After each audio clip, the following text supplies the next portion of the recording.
கிறிஸ்து இயேசுவுக்குள் மிகவும் அன்பாய் அழைக்கப்பட்ட அன்புக்குரிய சகோதர சகோதரிகளே, உங்கள் யாவருக்கும் நம்முடைய பரிசுத்தமுள்ள பரலோக பிதாவின் நாமத்தினாலும் நம்முடைய கர்த்தராக இருக்கிற கிறிஸ்து இயேசுவினுடைய விலையேறப்பெற்ற அன்பின் நாமத்தினாலும் இந்த ஒரு வியாழக்கிழமை மாலை வேளையிலே உங்கள் யாவருக்கும் அன்பின் வாழ்த்துக்களை நான் தெரிவித்துக் கொள்கிறேன்.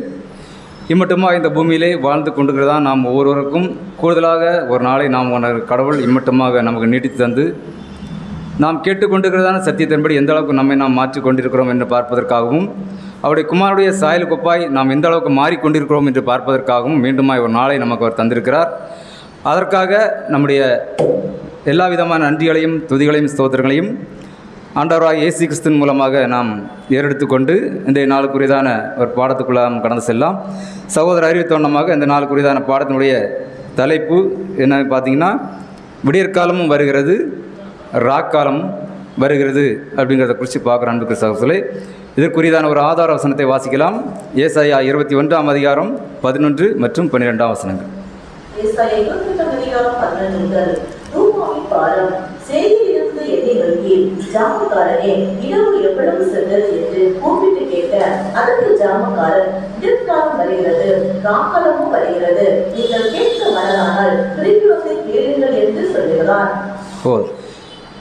நண்புக்குரிய சகோதரர்களே, இது நம்முடைய பேசிக் சப்ஜெக்ட்லேயே நம்ம கேட்டுறதான ஒரு வார்த்தை வசனங்கள் தான். இது ஆல்ரெடி என்னன்னு பார்த்தீங்கன்னா தீர்க்க தரிசனம். இந்த ஒரு வசனம் நம்ம பேசிக் கிளாஸில் ஒரு 6 மெத்தடில் நம்ம பார்த்துருக்கோம். கொஞ்சம் ஞாபகப்படுத்தலாமா?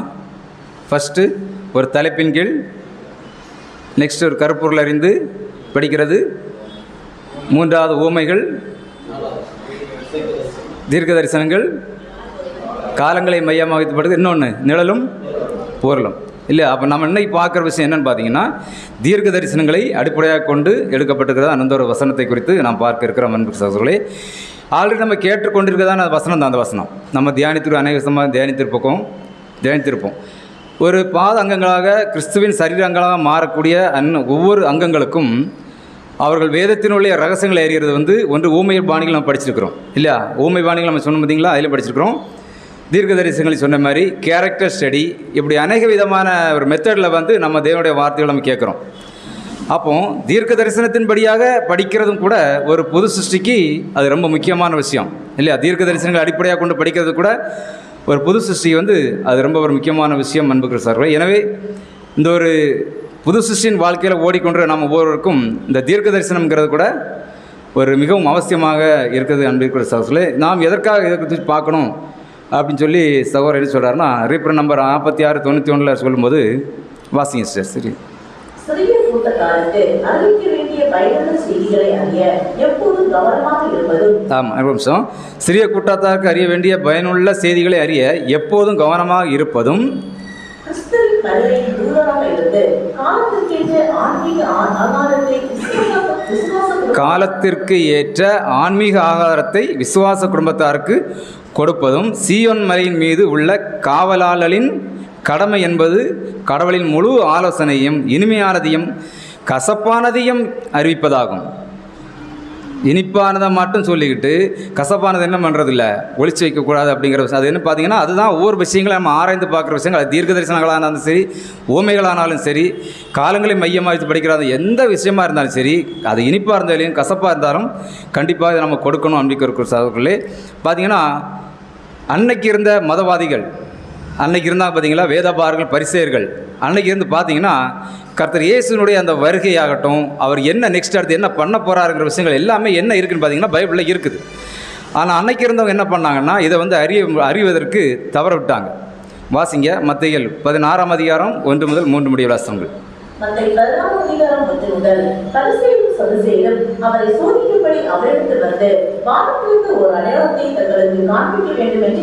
ஒரு நிமிஷம். பார்த்தீங்கன்னா கர்த்தர் இயேசு மேசியாவாக அவர் முன்னால் நிற்கிறார். ஆனால் யாரால் கண்டுபிடிக்க முடியல, அவர்கிட்டே கேட்குறாங்க இல்லையா? நெக்ஸ்ட்டு அடுத்த வசனம் வாசிங்க.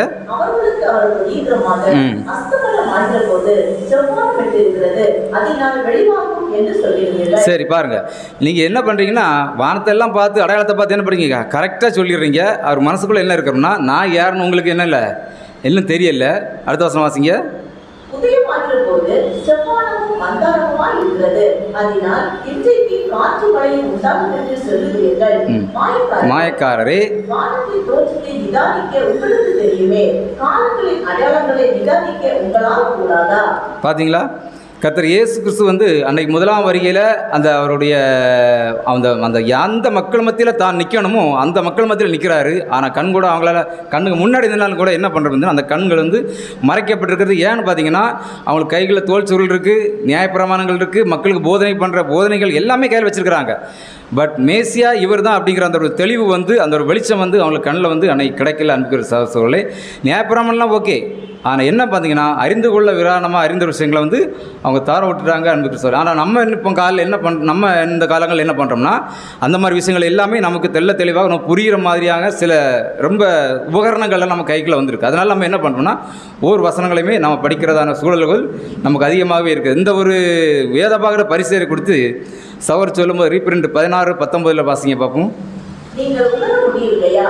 புதிய நிர்வாகத்தின் அடையாளங்களை பலர் காண்கிறார்கள், ஆனால் அவற்றை படிப்பது அல்லது அவை குறிக்கும் பொருள் என்ன என்பதை நீங்கள் அறியவில்லை. வாசிங்க. தெய்வீக திட்டத்தின் வளர்ச்சியை சார்ந்த இன்னும் முக்கியமான விஷயங்களில் நாம் மிகவும் ஆழ்ந்த ஆர்வம் கொள்ளக்கூடாதா? ஆர்வம் கொள்ளக்கூடாதான்னா அவங்க என்ன பண்ணாங்கன்னா அன்னைக்கு ஜனங்கள் மத்தியில் இருந்த விஷயத்தை போதனை பண்ணணும், அவங்களுக்கு நல்ல லெவலில் இருக்கணும், ஒரு ப்ரீஸ்ட் நிலைமையில் இருக்கணும், அதை மட்டும் தான் யோசிச்சாங்களே ஒழிய என்ன பண்ண அவர் என்ன கேட்குறாருன்னா தெய்வீக திட்டத்தின் வளர்ச்சியை சார்ந்த இன்னும் முக்கியமான விஷயங்களில் நான் மிகவும் ஆர்வம் கூடாதா அப்படின்னு கேட்டுட்டு இப்போது போலவே பெயருக்கு மட்டும் உள்ள சபையை அதை உணரவில்லை. இப்போ அப்போது அவங்க எப்படி இருந்தாங்கன்னா பேருக்கு தான் இருந்தாங்க. இன்றைக்கும் பேர் சபைக்காரங்க எப்படி தான் இருக்கிறாங்கன்னா இதெல்லாம் நமக்கு தேவையே கிடையாது, நமக்கு என்ன பேருக்கு இயேசு கிறிஸ்துன்னு பேர் மட்டும் வச்சுருக்கணும் அப்படிங்கிற மாதிரி இருக்கிறாங்க அப்படின்னு சொல்கிறாரு. காலத்தின் அடையாளங்கள் தெய்வீக திட்டத்தை பற்றிய அறிவில்லாதவர்கள் கூட இப்போது காலத்தின் அடையாளங்களை மிக தெளிவாக படித்து புதிய ஒழுங்கின் காலத்தை அணுகும் அளவுக்கு வந்துவிட்டார். இதுதான் ரொம்ப முக்கியமான விஷயம். சாதாரண ஒரு உலக மனுஷனுக்கு ஒன்றும் அறியாதவனே ஈஸியாக சொல்லிடுறான். இல்லை அது ஏதாவது ஒரு விடிவு காலம் வரப்போகுது அப்படிங்கிறத விஷயத்தை அவனே கண்டுபிடிக்கிறான். நீங்கள் என்ன பண்ணுறீங்க, அதை கூட இன்னும் கண்டுபிடிக்கல அப்படிங்கிற மாதிரி அவர் சொல்கிறார். அப்போ நம்ம வாசிச்சிட்ட அந்த ஏசாயா 21:11-12 கூட ஒரு தீர்க்க தரிசனத்துக்குரியதான வசனம். நம்ம என்ன சொல்லணும், வசனத்தை பாடத்தினுடைய தலைப்பு என்ன சொல்லியிருக்கோம்னா விடிய காலமும் வருகிறது, ராக்காலமும் வருகிறது. வாசிங்க மறுபடியும் அந்த 21:11 வசனத்தை வாசிங்க. 11ஆம் வசனம் மட்டும்.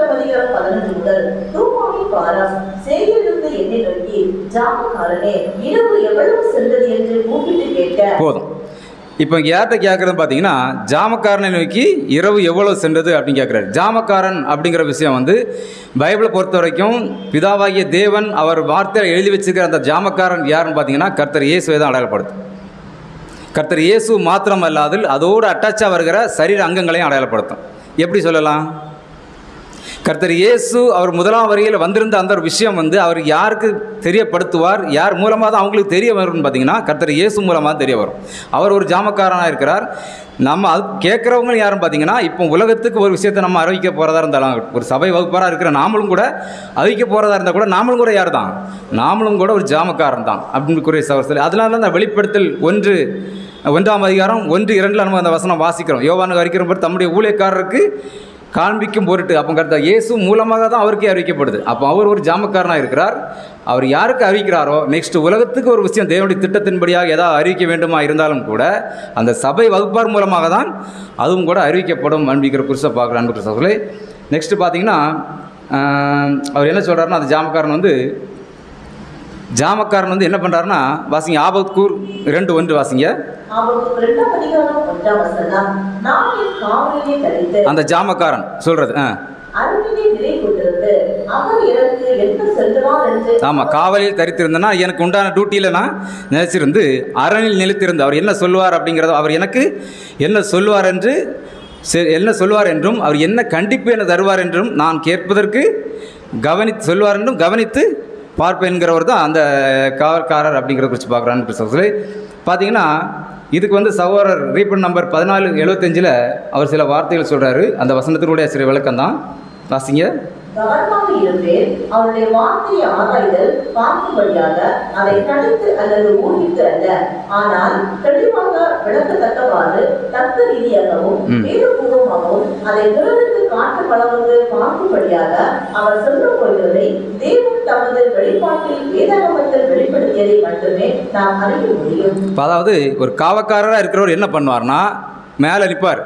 அவர் முதலாளிலேருந்து என்ன இன்ஸ்ட்ரக்ஷன் வருதுங்கிற கவனமாக கேட்பார். நெக்ஸ்ட்டு இவர் அவர் எதை தகவல் சொல்லணுமோ அதை சொல்வார். அந்த விஷயத்தை தான் சகோதரர் சுருக்கமாக சொல்லிக்கிறார், வேறு ஒன்றும் விவசாயம் இல்லை. இப்போ வந்து காவக்காரர் அப்படிங்கிறத பற்றி கர்த்தர் இயேசு அப்படின்னு சொன்னால் ப்ளஸ் கூட யார் தான் வர்றா? சபையும் காவற்காரங்களை நிலைப்படுத்தும். நெக்ஸ்ட்டு ஏசாயா 21:12 என்ன சொல்கிறார் வாசிங்க. ஏசாயா 21:12 அதற்கு ஜாமக்காரன் விடியற்காலம் வருகிறது ராக்காலமும் வருகிறது. போதும். அதற்கு ஜாமக்காரன் விடியற்காலமும் வருகிறது ராக்காலமும் வருது. விடியற்காலம் அப்படிங்கிற விஷயத்துக்கு என்ன அடையாளமாக படுத்தும்? பேசிக்கலி நம்ம என்ன படிச்சிருக்கிறோம்? இயேசு கிறிஸ்துடைய வருகை. வேறு என்னெல்லாம் வரும்? 1000 அரசாட்சி. வேறு என்ன வரும்? 3ஆம் உலகத்தின் துவக்கம். அடுத்து என்னது? புதிய வானமும் புதிய பூமியும். இப்படி சொல்லிட்டே போகலாம். அதாவது இந்த விடியற்காலங்கிற விஷயத்தை வந்து சரியான புரிந்து கொள்ளுதல் வேதத்தின்படியாக நமக்கு இல்லைன்னு சொன்னால் நிறைய விஷயங்களை தவற விடுறதுக்கான வாய்ப்புகள் அநேக விதமாக இருக்குது. பார்த்தீங்கன்னா இந்த விடியற்காலம் அப்படிங்கிற விஷயம் வந்து 1000 கர்த்தர் இயேசுனுடைய 1000 ஆண்டு அரசாட்சியினுடைய ஆரம்ப கால பகுதியை தான் இந்த விடியற்காலம் வந்து நமக்கு அடையாளப்படுத்தும். ஆனால் பார்த்தீங்கன்னா இந்த வார்த்தை சொன்னால் சில சவால்கள் கேட்டால் ஆமாம் அதுதான் அப்படிம்பாங்க. விடியற்காலங்கிறது அதான் சொல்லுவாங்க. ஆனால் கர்த்தர் இயேசு வந்துட்டாரான்னு கேட்டால் கொஞ்சம் அப்படி தயங்குவாங்க. அது அப்படின்னு தான் சொல்லுவாங்க. அது என்ன ஏன் அப்படின்னு பார்த்தீங்கன்னா அது அன்னைக்கு நம்ம முதல்ல பார்த்த விஷயம் மாதிரி தான். அன்னைக்கு அந்த வேதபாரகர் பரிசேயர்கள் எப்படி அன்னைக்குள்ள விஷயங்களை வந்து சரியானபடி பார்க்காமல் தவறு விட்டார்களோ இன்றைக்கு இருந்த நம்ம மத்தியில் இருக்கிற சகோதரர்கள் நிறைய பேர் இருக்கிறாங்க. அவங்களே என்ன பண்ணுவாங்கன்னா சரியானதான புரிந்துகள். இப்போ பேசிக் சப்ஜெக்ட் நம்ம எடுக்கிறோம். A6 2ஆம் வருகைன்னு சொல்லி 6 மணிக்கு உட்காந்து நம்ம 6:30 மணிக்கு ஒரு சப்ஜெக்ட் பேசுகிறோம். நமக்கு எல்லோரும் என்ன பண்ணிடுறாங்க? ஓகேன்னு சொல்லி சந்தோஷமாக என்ன பண்ணிடுறோம்? கிளம்பி போகிறோம். நெக்ஸ்ட் என்ன ஆகுது? பேப்டிசம் கொடுக்குறோம். 1 வருஷம் 2 வருஷம் 3 வருஷம் ஆகுது. உள்ள வந்து மைல்டாக என்ன ஆகுது? ஒரு விதை சில விஷயங்களை சுற்றி பார்க்கும்போது வந்துட்டாரா அப்படியா இல்லை பசங்க சரி தான், ஆனால் இப்படி பார்க்கும்போது எப்படி அப்படிங்கிற மாதிரி சந்தேகம் வந்து என்ன ஆகுது? அநேகமாக வருது. இது ஏன்னு பார்த்தீங்கன்னா இந்த விடியற்காலம் அப்படிங்கிறதான வசனங்களை வந்து நிறைய விஷயங்கள் வேதத்தில் இருக்குது. அதெல்லாம் நம்ம கொஞ்சம் கொஞ்சமாக பார்த்துருவோம். சங்கீதம் 30ஆம் அதிகாரம் 30:5 வாசிங்க. சங்கீதம் 30:5 அவருடைய கோபம் ஒரு நிமிஷம், அவருடைய தைரியமோ நீடிய வாழ்வு. சாயங்காலத்தில் அழுகை தங்கும், விடியற் காலத்திலே களிப்புண்டாகும். அவங்க மிஸ்டேக் பண்ணி அந்த கொஸ்டின் கேட்கறது எந்த ஒரு இதுவுமே இல்லை. இங்கே வசனம் எப்படி தான் இருக்குது? விடியற் காலத்திலே களிப்புண்டாகும். நம்ம என்ன பண்ணியிருக்கோம்? விடியற்காலமும் ராக்காலமும். இந்த விடியற்காலம்ங்கிறது இனி எப்படி நடக்க போகுங்கிறது இனி ஒரு வசனங்களை பார்ப்போம். நம்ம இந்த வசனம் என்ன சொல்லுது? விடியற் காலத்தில் களிப்புண்டாகும், சாயங்காலத்தில் தான் அழுகை. நேர் ஆப்போசிட்டாக இருந்த மாதிரி இருக்குது அந்த வசனம். இதை வச்சு தான் அன்றைய சகோதரர்கள் என்ன பண்ணுறாங்கன்னா குழம்பிட்டு இருக்கிறாங்க. ஏன் இந்த மாதிரியான சிந்தனை அவர்களுக்குள்ள வருது அப்படின்னு பார்த்தீங்கன்னா நம்ம ஆரம்பம் பார்த்த மாதிரி தான். ஒன்றும் பிரச்சனை இல்லை. இந்த மாதிரி தடுமாற்றங்கள் இந்த மாதிரி விஷயங்களை வர்றதுக்கு வந்து வசனத்தின்படியாக நம்ம உள்ளே இருந்து தேவன் என்ன நோக்கத்தோடு அதை எழுதி வச்சிருக்கிறாருன்னு பார்த்தாச்சுன்னா நம்மளுடைய அருமையான விளக்கங்கள் நமக்கு கிடைக்கும். அன்புக்குரிய சகோதரர்களே, இன்னொரு வசனம் கூட இருக்குது, வாசிங்க. ஏசாயா 8ஆம் அதிகாரம் 20வது வசனத்தை வாசிங்க. ஏசாயா 8ஆம் அதிகாரம் 20ஆம் வசனம். வேதத்தையும் சாட்சியத்தையும் கவனிக்க வேண்டும். இந்த வார்த்தையின்படியே சொல்லாவிட்டால் அவர்களுக்கு விடியற்காலத்து வெளிச்சம் இல்லை. ஆமாம், இந்த பார்த்தீங்கன்னா இதுலேயும் கூட என்ன வருதுன்னு பார்த்தீங்கன்னா விடியற் காலத்து வெளிச்சம் இல்லை. விடிய காலத்து வெளிச்சம்ங்கிறது காலையில் வரக்கூடிய ஒரு வெளிச்சம். அந்த வெளிச்சத்தில் வந்து கர்த்தர் இயேசு வந்து அந்த வருகையின்படியாக அந்த ஒரு வெளிச்சம் வந்து வந்திருக்கு. அவருடைய முதலாம் வருகை 2ஆம் வருகையில் 2ஆம் வருகையுடைய வருஷம் என்னது? 24. அதெல்லாம் கரெக்டாக நமக்கு ஞாபகம் இருக்குது பார்த்தீங்களா? அது வந்து மறக்கவே கூடாது. என்றைக்கு எப்போ யார்ட்டு எழுதினாலுமே ஒரு வேளை சில விஷயங்கள் மாறி சிலவங்களுக்கு நான் வந்து வந்த புதுசில் வந்து அந்த நம்பரை என் வண்டியில் எழுதி போட்டிருந்தேன். ட்ரூத்தில் இருக்க அநேக சகோதரர்கள் இது என்ன நம்பர்னு கேட்குறாங்க. சரி, தெரியாதவங்க கேட்பாங்க. அதெல்லாம் இப்போ 2 எடுத்துட்டேன். அது நமக்கு முக்கியம் இல்லை அப்படிங்கிறத வந்து நம்ம அழிச்சு எடுத்துட்டோம். அதனால் கர்த்தர் இயேசுனுடைய வருகை வந்து 1874 விஷயங்கள் வந்து அன்புக்குரிய சகோதரர்களுக்கு ஏன்னா பார்த்தீங்கன்னா இவர்கள் எல்லாமே தீர்க்கதரிசன அடிப்படையில் இருக்கிறதுனால அதை வந்து நம்ம வந்து கண்டிப்பாகவே அதை ஊன்றி கொஞ்சம் உற்று நோக்கி பார்த்தா அதனுடைய தெளிவுகள் நமக்கு கிடைக்கும் அப்படின்னு பார்க்கலாம். சகோதரர் இருக்க இந்த ஒரு வசனத்துக்கு இருக்கிற விளக்கத்தை வாசிங்க. ரீப்ரண்ட் 50:99 இதை வாசிங்க. ஒளி இல்லை, ஒருவேளை உண்மையே இல்லைன்னு சொன்னால் அவர்கள் யாரோடவர்கள் அல்ல, தேவனுடையவர்களே அல்ல. தேவனுடைய வார்த்தையை வஞ்சகமாக கையாளுபவர்கள் தேவனுடைய வார்த்தையின் அடிப்படையில் இல்லாத எந்த கோட்பாடும் நிராகரிக்கப்பட வேண்டும். பார்த்துக்காங்க, நம்ம ஆரம்பத்தில் பார்த்த அந்த வசனம் சாயங்காலத்தில் அழுகை உண்டாகும், விடிய காலத்து விடிய காலத்துக்கு களி உண்டாகும், சாயங்காலத்துக்கு களிப்பு உண்டாகும். அப்படி தானே இருக்கு வசனம். ஒரு நிமிஷம் என்ன இருக்குது? ஆமாம், சாயங்காலத்தில் அழுகை தங்கும், விடிய காலத்தில் களிப்பு உண்டாகும். இதை தான் அது எப்படி போட்டிருக்காருன்னா, தேவனுடைய வார்த்தையின் அடிப்படை இல்லாத எந்த கோட்பாடும் நிராகரிக்க வேண்டும். சில சகோதரர் வரவே இல்லை அப்படின்னு சொன்னால் அவர் வந்திருந்தாருன்னா என்ன ஆயிருக்கணும்? சந்தோஷமாக இருக்கணும், எந்த ஒரு அழுகையும் கண்ணீர் இருக்கக்கூடாது. வசனம் அப்படி தானே இருக்குது, அப்படி தானே இருக்கணும். நமக்கு விடிய காலத்தில் களிப்பு உண்டாகணும் தானே ஒரு வசனம் இருக்குது. அப்போ அதன்படி தான் நடக்கும். ஆனால் விடிய காலத்தில் என்ன நடக்குங்கிறத என்ன நம்ம பார்ப்போம். பின்ன எல்லாம் ஆரம்பித்து சொன்ன மாதிரி பார்த்தீங்கன்னா, அப்போ இந்த ராக்காலம் அவர் எப்படி சொல்கிறாருன்னா, சகோதரர் சொல்லும்போது பகல் இருக்கும். எப்படி இந்த உலகம் இயங்கி கொண்டு இருக்கிறதோ, பகல் அப்படியே ஒரு சைடில் ஓரம் கட்டி இந்த இரவு அப்படியே அதை ஆக்கிரமிக்குதோ, அதே பொசிஷன் தான் இரவை தள்ளி இந்த பகல் எப்படி ஆக்கிரமிக்குதோ, அதே மாதிரி தான் தேவனுடைய திட்டத்திலையும் தேவன் வச்சிருக்கிறார். அதனால தான் எப்படி இருக்குன்னு பார்த்தீங்கன்னா, பகல் இரவு இது ஏன் அப்படி இருக்குன்னு பார்த்தீங்கன்னா, நம்ம டிவைன் சார்ட் இருக்குது பார்த்தீங்களா தேவனுடைய திட்டத்தில். அதில் பார்த்தீங்கன்னா சுவிசேஷ யுகமும் மேசியா யுகமும் இப்படி வெட்டி இப்படி போகும். இந்த ரெண்டு கோடம் நான் இப்போ காமிச்சு தரேன். இதில் வந்திருக்கு, இதில் உண்டு. என்ன இருக்குது பார்த்தீங்களா? இதில் இதுவும் இந்த ஜாயிண்ட் தான் இப்போ எல்லாருக்குமே பிரச்சனை. அந்த ஜாயிண்ட் இருக்குது பார்த்தீங்களா? அந்த ஜாயிண்ட் தான் எல்லாருக்குமே பிரச்சனை. ஏன்னு பார்த்தீங்கன்னா, கர்த்தர் இயேசு வந்துட்டாருன்னு சொன்னால் அவர் வந்துட்டார். அப்போ ஏன் இது நடக்குது? கம்ப்ளீட்டாக ஓரம் கட்டிட்டு அவர் வந்திருக்கலாம் இல்லையா? அப்படிங்கிற மாதிரி சூழலுக்குள்ளாத அவன் போகிற விஷயங்கள் நடக்குது. ஆனால் வேதம் நமக்கு அந்த மாதிரியான எந்த ஒரு இதுவுமே சொல்லாது. இந்த ஒரு விடியற்காலம் அப்படிங்கிறதுக்கு வேதம் எப்படிப்பட்டதான வெளிச்சத்தை நமக்கு கொடுக்குதுன்னு வாசிங்க. யோயல் 2:2.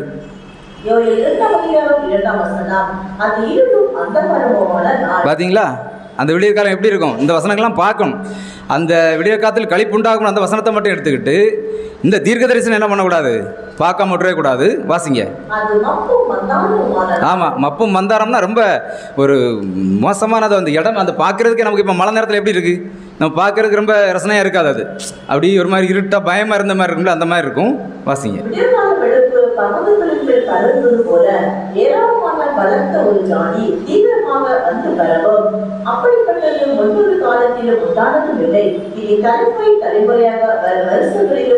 ஆமாம், இனி அப்படி ஒருபோதும் இனிமேல் நடக்க வச்சு அது அப்படி தான் இருக்கும். பார்த்தீங்கன்னா அப்போ கர்த்தர் இயேசு வந்திருந்தாலும் என்ன ஆகும்? பூமி களிப்பு உண்டாயிருமா? அது என்ன சொல்கிறது? அது மப்பும் மந்தாரமானால் இருளும் அந்தகாரமானால் அந்த நாள் அப்படிங்கிறத குறித்து இருக்குது. சகோதரர் குறித்தான விளக்கத்தை கொஞ்சம் வாசிக்கலாம். வெளிப்படையின் 26:4 வாசிங்க. அந்த காலத்தில் தீர்க்கதரிசன வளர்ச்சிகளை அறியாத நிலை உலகம் ஆண்டவரின் இருப்பை அறியாது. மனிதகுலத்தின் மீது சமூக மற்றும் தேசிய ரீதியான தீர்ப்பு நடைபெறும் நாள் இது தனிநபர் தீர்ப்புக்கான நாள் அல்ல, ஆனால் நாடுகளுக்கான பலன்களினால் பணக்காரர் உங்கள் மேல் வரும் வீடுகளுக்காக அழுது அலர்வார்கள். போதும், அது வரை தான் வருது.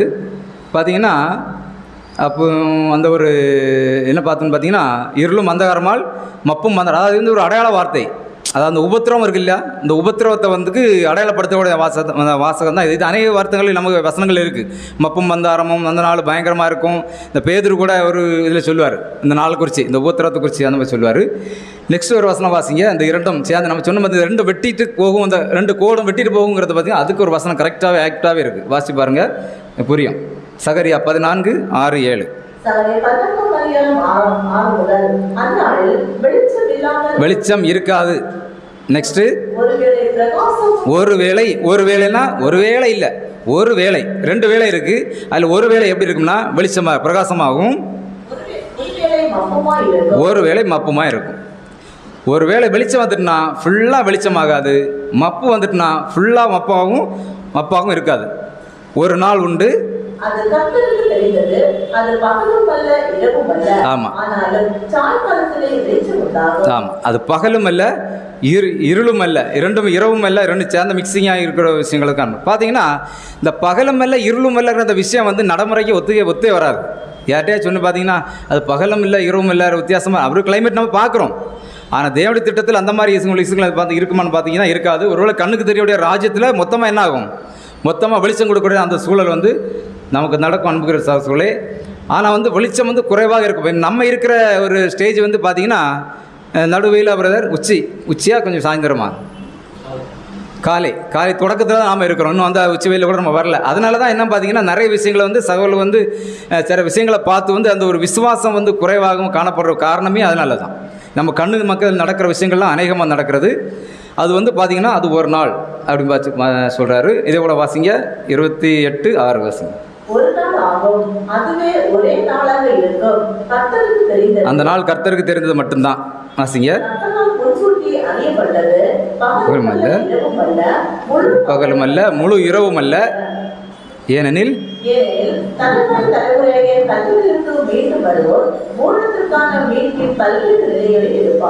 பாருங்க. இப்போ இவ்வளோ நேரம் பார்த்துட்டு இந்த விஷயங்களை வந்து ஒரு நீண்ட காலப்பகுதி, ரொம்ப குறுகிய காலப்பகுதியே கிடையாது. இப்போ நம்ம வாழ்ந்துட்டு இருக்க காலப்பகுதியில் கர்த்தர் இயேசு கிறிஸ்து 1874 வந்து நம்ம இவ்வளோ காலில் கிட்டத்தட்ட ஒரு 150 148 வருஷம் இருக்குமா? நமக்கு இது எப்படி இருக்குது? நீண்ட காலப்பகுதியாக இருக்குது. நீங்கள் அவன் 150 வருஷம்லாம் போக வேண்டாம், 50 வருஷம் வந்தாலே நமக்கு என்ன பெரிய தான், அது பெரிய ஒரு காலப்பகுதி தான். ஆனால் தேவனுடைய பார்வையில் பார்த்தீங்கன்னா அது ஒரு நாள் தான் அப்படிங்கிறத குறித்து பார்க்குறோம். அப்போ பொதுவாக ஒரு கேள்வி கேட்கலாம், எதற்காக தேவன் இவ்வளோ நீள காலப்பகுதி அந்த யுகத்தில் வந்து அவர் ஏற்படுத்தி வச்சிருக்கிறார் அப்படிங்கிறத குறித்து பார்க்கும்போது 3 கேள்வி கேட்குறான். ஆனால் விடைகள் ஒரு கேள்வி தான், ஆனால் 3 பதில்கள் இருக்கும். ஃபஸ்ட்டு என்ன பார்த்தீங்கன்னா, எதுக்காக பார்த்தீங்கன்னா ஒரு முடியாமல் இன்னொரு யுகம் தொடங்கும். ஒரு முடிகிறதுக்கும் தொடங்கிறதுக்கும் அந்த காலம் பகுதி என்ன ஆகுது, கண்டிப்பாகவே தேவைப்பட தான் செய்யுது. ரெண்டாவது பார்த்தீங்கன்னா நாம் வாழ்ந்து கொண்டு இந்த காலத்தில் என்ன வாழ்ந்து கொண்டிருக்கிறோம்ங்கிறதுக்கு என்ன நிரூபணம், உலகத்தில் நடந்து வரக்கூடிய சில நிறைவேறுதல் இருக்குல்ல, இந்த யுகம் முடிகிறதுக்குள்ளே என்னென்ன காரியங்கள் நடந்து முடியணும் அப்படிங்கிற விஷயங்கள் இருக்குல்ல அது. மூன்றாவது என்ன பார்த்தீங்கன்னா இந்த காலப்பகுதியில் நிறைவேண்டிய தீர்க்க தரிசனங்கள், நிறைய தீர்க்க தரிசனங்கள் நிறைவேறி கொண்டே இருக்கிறது இல்லை, நம்ம இன்னும் நிறைவேற வேண்டியதும் இருக்குது, நிறைவேறி கொண்டதும் இருக்குது, இனியும் நிறைவேறக்கு காத்திருக்கக்கூடியவர்களும் இருக்குது. அப்போ தேவன் என்ன பண்ணுறாருன்னா இந்த யுகத்தை முழிக்கணும்னா கம்ப்ளீட்டாக இதை என்ன பண்ணணும்னா அழிக்கணும் இல்லையா? இந்த யுகத்தை வந்து மொத்தமாக அழிச்சாதான் இன்னொரு யுகத்தை வந்து ஸ்டார்ட் பண்ணி தொடங்க முடியும். இப்போ நியாயப்பிரமாணத்தின்படி பார்த்தீங்கன்னா ஒரு நியாயப்பிரமாணத்தை நிறைவேற்றி முடித்தாதான் இன்னொரு புதிய உடன்படிக்கை இருக்குல்ல, அந்த புதிய உடன்படிக்கை ஓப்பன் பண்ணுறாரு கர்த்தர் இயேசுவை வச்சு தேவன் ஏற்படுத்துகிறார்ல, அந்த பழைய உடன்படிக்கை அவர் நிறைவு செய்கிறார். நிறைவு செய்துட்டு தான் புதிய உடன்படிக்கை அவர் தொடர்ந்து வைக்கிறார். அதே மாதிரி தான் ஒரு யுகத்தை அதுக்கு முந்தைய உள்ள யுகத்தை முடிய வைத்து தான் இன்னொரு யுகத்தையே தொடங்க வைக்க முடியும் என்கிறது. அப்படின்னா இந்த ஒரு பொல்லாத உலகத்தை தேவன் எதற்காக அப்படி இவ்வளவு காலம் நீட்டி வச்சிருக்கிறார் அப்படின்னு பார்த்தீங்கன்னா இது மொத்தமாகவே அழிக்கப்பட வேண்டும் என்பதற்காகத்தான். கலாத்தியர் 1:6 வாசிக்கலாம். அவர் தம்மை இப்பொழுது இருக்கிற பொல்லாத பிரபஞ்சத்திலிருந்து விடுவிக்கும்படி நம்முடைய பிதாவாகிய தேவனுடைய சித்தத்தின்படியே நம்முடைய பாவங்களுக்காக தம்மை தாமே ஒப்புக் கொடுத்தார். சரி, பார்த்தீங்கன்னா இந்த முதலாம் உலகம் வந்து பார்த்தீங்கன்னா எதனால் அழிக்கப்பட்டதுன்னு பார்த்தீங்கன்னா தண்ணினால் அழிக்கப்பட்டது. தண்ணினால் அழிக்கப்பட்டாலும் அதுலேருந்து என்ன அது உருவாகுது 2வது உலகம். ஆனால் 2ஆம் உலகம் அழிவு எப்படின்னு பார்த்தீங்கன்னா 2ஆம் உலகத்திலேருந்து யாரும் உருவாக முடியாது, மொத்தமாகவே அழிக்கப்படும். அதுதான் தீயின் நம்ம அடையாள பாசையில் பேசுகிறது. தேவன் வந்து தீயின் அடையாள பாசை என்னன்னு பார்த்தீங்கன்னா 2ஆம் உலகத்திலேருந்து ஒரு கருவாடு யாரும் உருவாது, அது மொத்தமாக புதுசாக வரக்கூட தான் 3ஆம் உலகம். ஆனால் 1ஆம் உலகத்தில் எப்படின்னு பார்த்தீங்கன்னா தண்ணியில் அளந்து அதில் 8 பேர் என்ன பண்ணுறாரு, தனியாக பிரித்து எடுத்து வைக்கிறார். இது வந்து ஆவிக்குரிய ரீதியில் பார்க்குற விஷயங்கள் அன்புக்குரிய சகோதரர்களே. பார்த்தீங்கன்னா இந்த பொல்லாத உலகத்தை அழித்து அந்த 3ஆம் உலகத்துக்கு ராஜாவாக இருக்கிற அவர் தான் என்ன பண்ணுவார்னா இந்த இப்போ இருக்கிற அந்த 2ஆம் உலகம், இந்த 2ஆம் உலகத்தினுடைய இந்த சுவிசேஷ காலப்பகுதியை இந்த 2 காலங்கள் என்ன பண்ணுவார்னா அவர் அழிப்பார். அப்போ வந்து இது 6000 வருடம் காலப்பகுதியாக இது கடந்து வந்து கொண்டிருக்கிற இந்த சாத்தானுடைய உலகம் அன்புக்குரிய சகோதரர்களே. இதுக்கு சகோதரர் ரசல் அவர்கள் கொடுத்திருக்கிற விளக்கத்தை வாசிக்கலாம். 25-26 வாசிங்க. சாத்தானின் அதிகாரமும் அவர் கையாண்டுள்ள தீய ஆன்மீக பாதிப்புகளும் தேவன் இயற்கைக்கும் மற்றும் ஆவிக்குரிய இஸ்ரேலுக்கும் தந்த ஆசீர்வாதத்தை தருகின்றன. பார்த்துக்காங்க, சாத்தானுடைய அதிகாரம் அவன் கையாண்டுள்ள தீய ஆன்மீக பாதிப்புகளும் அதை பார்த்தீங்கன்னா அது மொத்தமாகவே தடை பண்ணி யார் வச்சிருக்கான்னு பார்த்தீங்கன்னா சாத்தான வந்து தடை பண்ணி வச்சிருக்கிறாரு. நெக்ஸ்ட், இது பாவமும் அறியாமையும் மூட நம்பிக்கையும் மக்களை மூடியுள்ள ஆழ்ந்த இருளாகவும் இருளாய் சூழ்ந்து கொண்டிருந்த உலகம். அதான் சாத்தானுடைய இப்பிரபஞ்சத்தின் தேவன் வந்து தன் கட்டுக்கோப்புல வைத்திருக்கிறதான சூழல். இப்போது உள்ள வானங்களும் பூமியும் இது தீமை மேலோங்கியும் நீதிக்கு மதிப்பு குறைவாகவும், தீமை மேலோங்கி, தீமை எந்த அளவுக்கு அதிகமாக இருக்கும் அந்த அளவுக்கு இருக்கும். ஆனால் நீதி பார்த்திங்கன்னா மதிப்பு ரொம்ப குறைவாகவே காணப்படும். அது எல்லா இடத்துலையும் நம்ம பார்க்குறோம். இவ்வுலகின் அரசின் கீழ்ப்படியாமையின் பிள்ளைகளை இருதயத்தில் செயல்பட்டு ஆட்சி செய்யும் காலம். கீழ்ப்படியாமையின் பிள்ளைகள் யாருன்னு பார்த்தீங்கன்னா சாத்தானுடைய பிரதிநிதிகள். ஒவ்வொரு இடத்துலையும் சாத்தான் தன் பிரதிநிதிகளை வச்சு அவருக்கு ஒரு புக்கை ரெடி பண்ணி, இவருக்கு ஒரு இயக்கத்தை ரெடி பண்ணி, அவருக்கு ஒரு குரூப்பை ரெடி பண்ணி அப்படி வச்சுக்கிற விஷயங்கள், அதை வந்து கர்த்தர் இயேசு வந்து கண்டிப்பாகவே இதை அழிக்க வேண்டிய சூழலை அவர் எடுப்பார். அன்புக்கிற சூழலை பார்த்தீங்கன்னா, கர்த்தர் இயேசு இருந்த அந்த 2ஆம் மந்திரத்தில் அந்த விடியற் காலம் ஆரம்பமாகும். அது இவ்வளோ காலம் நமக்கு அதாவது உண்மையான புது சிருஷ்டி தேவனுடைய பிள்ளைகள் வந்து அதை உணர்ந்து கொண்டு போய்கொண்டிருக்கிற விஷயங்கள் நம்ம பார்க்குறோம். அன்புக்கிற சூழலே முக்கியமாக நடக்கக்கூடிய என்ன பார்த்தீங்கன்னா, அந்த பொல்லாத உலகத்தை முற்றிலுமாக அவர் அழிக்க வேண்டியது ரொம்ப முக்கியம். சரி, கர்த்தர் இயேசு வந்துட்டார் அப்படின்னு சொல்கிறோம். இயேசு வந்துட்டார்னா அப்போ இந்த இது எல்லாமே மாறணும் இல்லையா? மாறவும் இல்லை, அப்படியே தானே. அப்போ அவர் என்ன தான் பண்ணிட்டுருக்கிறாரு அப்படின்னு சொல்லி அவர் என்ன பண்ணிட்டு இருப்பார் அப்படிங்கிறத குறித்து நம்ம வேதத்தில் போய் உள்ளே போய் பார்த்தோம்னா மேக்சிமம் அநேக விஷயங்கள் டைரெக்டாக நமக்கு இருக்காது. ஆனால் மறைமுகமாக நிறைய விஷயங்கள் இருக்குது. அது தேவனுடைய பிள்ளைகள் தான் தெரியும். தேவனுடைய பிள்ளைகள் என்ன பண்ணுறாரு? வெள்ளியை புடமுடுகிறது போல புடமுடுறாரா? அதுதான் மெயின் விஷயம். அது நமக்கு மட்டும் தெரிஞ்சால் போதும். அவர் வந்து என்ன பண்ணிட்டு இருக்கிறாங்கிறது உலக ஜனங்கள் இப்போ நம்ம மற்றவங்கள பொதுவாக பேசும்போது அவர் வந்துட்டான்னு சொல்கிறீங்க, அப்போ என்ன பெருசாக ஒன்றும் செஞ்ச மாதிரியே தெரியலையே, அப்படி தானே இருக்குன்னு சொல்லுவாங்க. ஆனால் நமக்கு என்ன பண்ணுறதுன்னா, ஆகாயத்தில் ஒளி இந்த நட்சத்திரம் முன்ன போகிற தேவனுடைய பிள்ளைகளுக்கு என்ன பார்த்தீங்கன்னா அது கண்டிப்பாகவே நமக்கு தெரியக்கூடிய விஷயமாய் காணப்படுகிறது. அவர் என்ன பண்ணுவார்னா, அந்த உலகத்தை தேவன் வந்து அழிக்கிறதுக்காக அநேக விதமான ஒரு அடிப்படை காரணிகளை வந்து தேவன் வந்து வச்சிருக்கிறார். அது முதல் காரணிகள் நாம் வாசிக்கலாம். தானியேல் 12ஆம் அதிகாரம் 1வது வசனத்தை வாசிங்க. தானியேல் 12ஆம் அதிகாரம் 1ஆம் வசனம். உன் ஜனத்தின் புத்தகத்துக்காக நிற்கிற பெரிய அதிபதியாகிய மிகாயேல் அக்காலத்திலே எழுப்புவான்.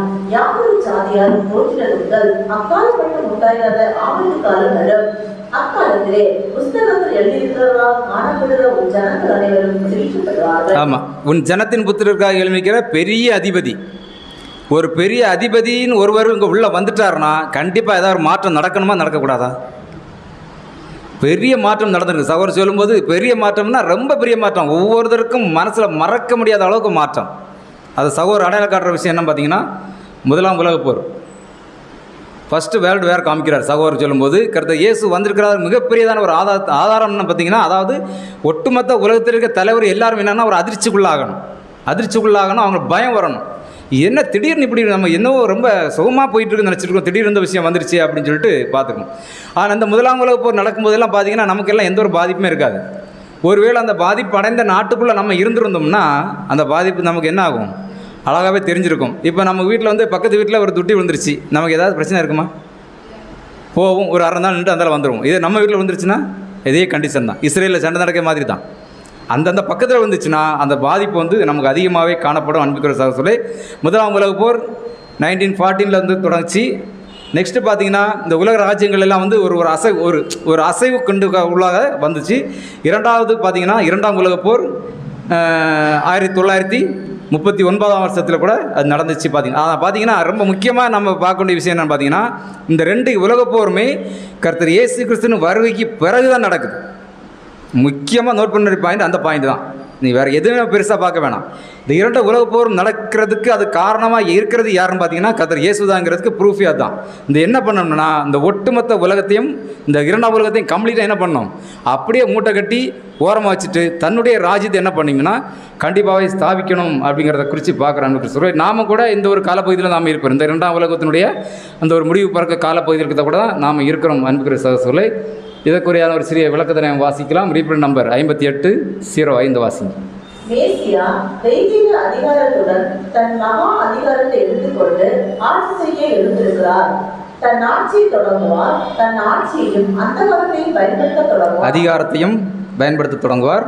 மகத்தான புலனுத்தரமான பணியை நிறைவேற்றவும், இறந்தவர்களுக்கும் இறப்பித்தவர்களுக்கும் நித்திய ஜீவனை வழங்கவும், நீதியை வழங்கவும், அந்த துன்பத்தை தடுத்து மக்கள் அனந்தகலத்தால் தாமாகவே அழித்து விடுவதிலிருந்து காப்பாற்றவும் புதிய அரசர் இம்மானியேல் பூமியின் காரியங்களில் கப்பலை கைப்பற்றுவார். பூமியின் காரியங்களில் கப்பலை காப்பாற்றுவார். கப்பல் மாதிரி தத்தளிச்சிட்டு இருக்கு, புயலை அடித்து எப்போ சரிஞ்சு விழும்போங்கிற தெரியாது. அப்போ புதிய ராஜா ஒருவர் வந்தார்னா கப்பலை காப்பாற்றுவார். இங்கே இருக்க ராஜா யாரும் என்ன பண்ண மாட்டாங்க, ஒரு தரமே காப்பாற்ற மாட்டாங்க. அப்போ இந்த உலகத்தை அழிக்கிறதுக்கு தேவன் எடுத்துக்கிட்டதான காரணிகளில் முதல் காரணிகளை நம்ம பார்த்துட்டோம். இரண்டாவதாக முதல் காரணி என்ன காரணி பார்த்தோம், உலக யுத்தங்கள் பார்த்தோம். நெக்ஸ்ட்டு தானியேல் 12ஆம் அதிகாரம் 4ஆம் வசனத்தை வாசிங்க. தானியேல் 12ஆம் அதிகாரம் 4ஆம் வசனம். தானியேலை நீர் என்றால் முடிவு காலம் மட்டும் இந்த வார்த்தைகளை புதைப்பொருளாக வைத்து இந்த புஸ்தகத்தை முத்திரை போடு. அப்பொழுது அனைவரும் இங்கு பங்கும் ஓடி ஆராய்வார்கள், அறிவும் பெருகி போகும். ஆமாம், நமக்கு கீழே உள்ள விஷயங்கள் முக்கியம். அறிவும் பெருகி போகும். நாலேஜ், அதிக நாலேஜ் வந்து என்ன ஆகும் பார்த்தீங்கன்னா பூமிக்குள்ளே வந்து இன்க்ரீஸ் ஆகியிருக்குது. அது நல்லது தான், ஒரு வகையில் நல்லது தான். ஒருவேளை இந்த நாலேஜ் அதிகமாக என்ன பார்த்தீங்கன்னா மனிதர்கள் வேலை செய்யக்கூடிய அந்த விஷயங்கள் எல்லாம் என்ன பார்த்தீங்கன்னா இயந்திரங்களை கண்டுபிடித்து இயந்திரங்களை வச்சு செய்யக்கூடியதான விஷயங்கள் வரும். இயந்திரங்களை அதிகமாக கண்டுபிடிச்சிடலாம், நிறைய இருக்கும், அதை வாங்குறதுக்கு மனசு வேண்டாமா இல்லையா?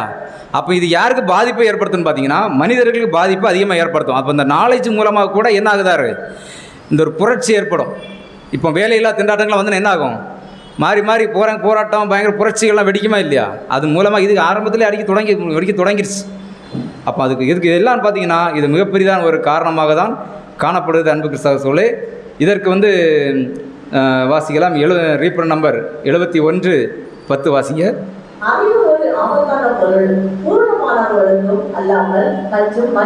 அறிவு வந்து என்னன்னு பார்த்தீங்கன்னா ஒரு ஆபத்தான பொருள். உண்மையா?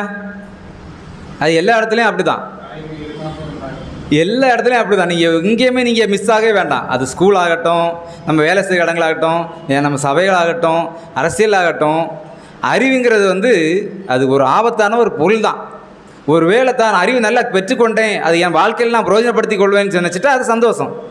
ஆனால் அந்த அறிவின் மூலமாக நிறைய விதமான ஆபத்துக்கள் கூட ஏற்படும் சொல்லி சார் சொல்கிறார். பூரணமானவர்களுக்கு அல்லாமல்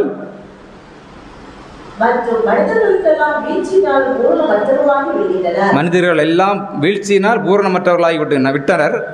அறிவின் அருவருப்பை அதன் இயல்பில் சரியான இடத்தில் அறிதல் அறிவின் அதிகரிப்பின் அடையாளமாகவும் இறுதியான காலத்தின் சான்றாகவும் இருக்கும். ஆமாம், இது பார்த்தீங்கன்னா அறிவின் பெருக்கம். அப்போ இந்த உலகத்தினுடைய நெக்ஸ்ட்டு அவர் எடுத்துக்கிற காரணி என்னன்னு பார்த்தீங்கன்னா இந்த அறிவின் பெருக்கம். இந்த அறிவின் பெருக்கத்துக்கு வந்து ரசல் வந்து அந்த பழைய ஏற்பாட்டில் ஒரு நிழல் சம்பவம் காமிக்கிறார்.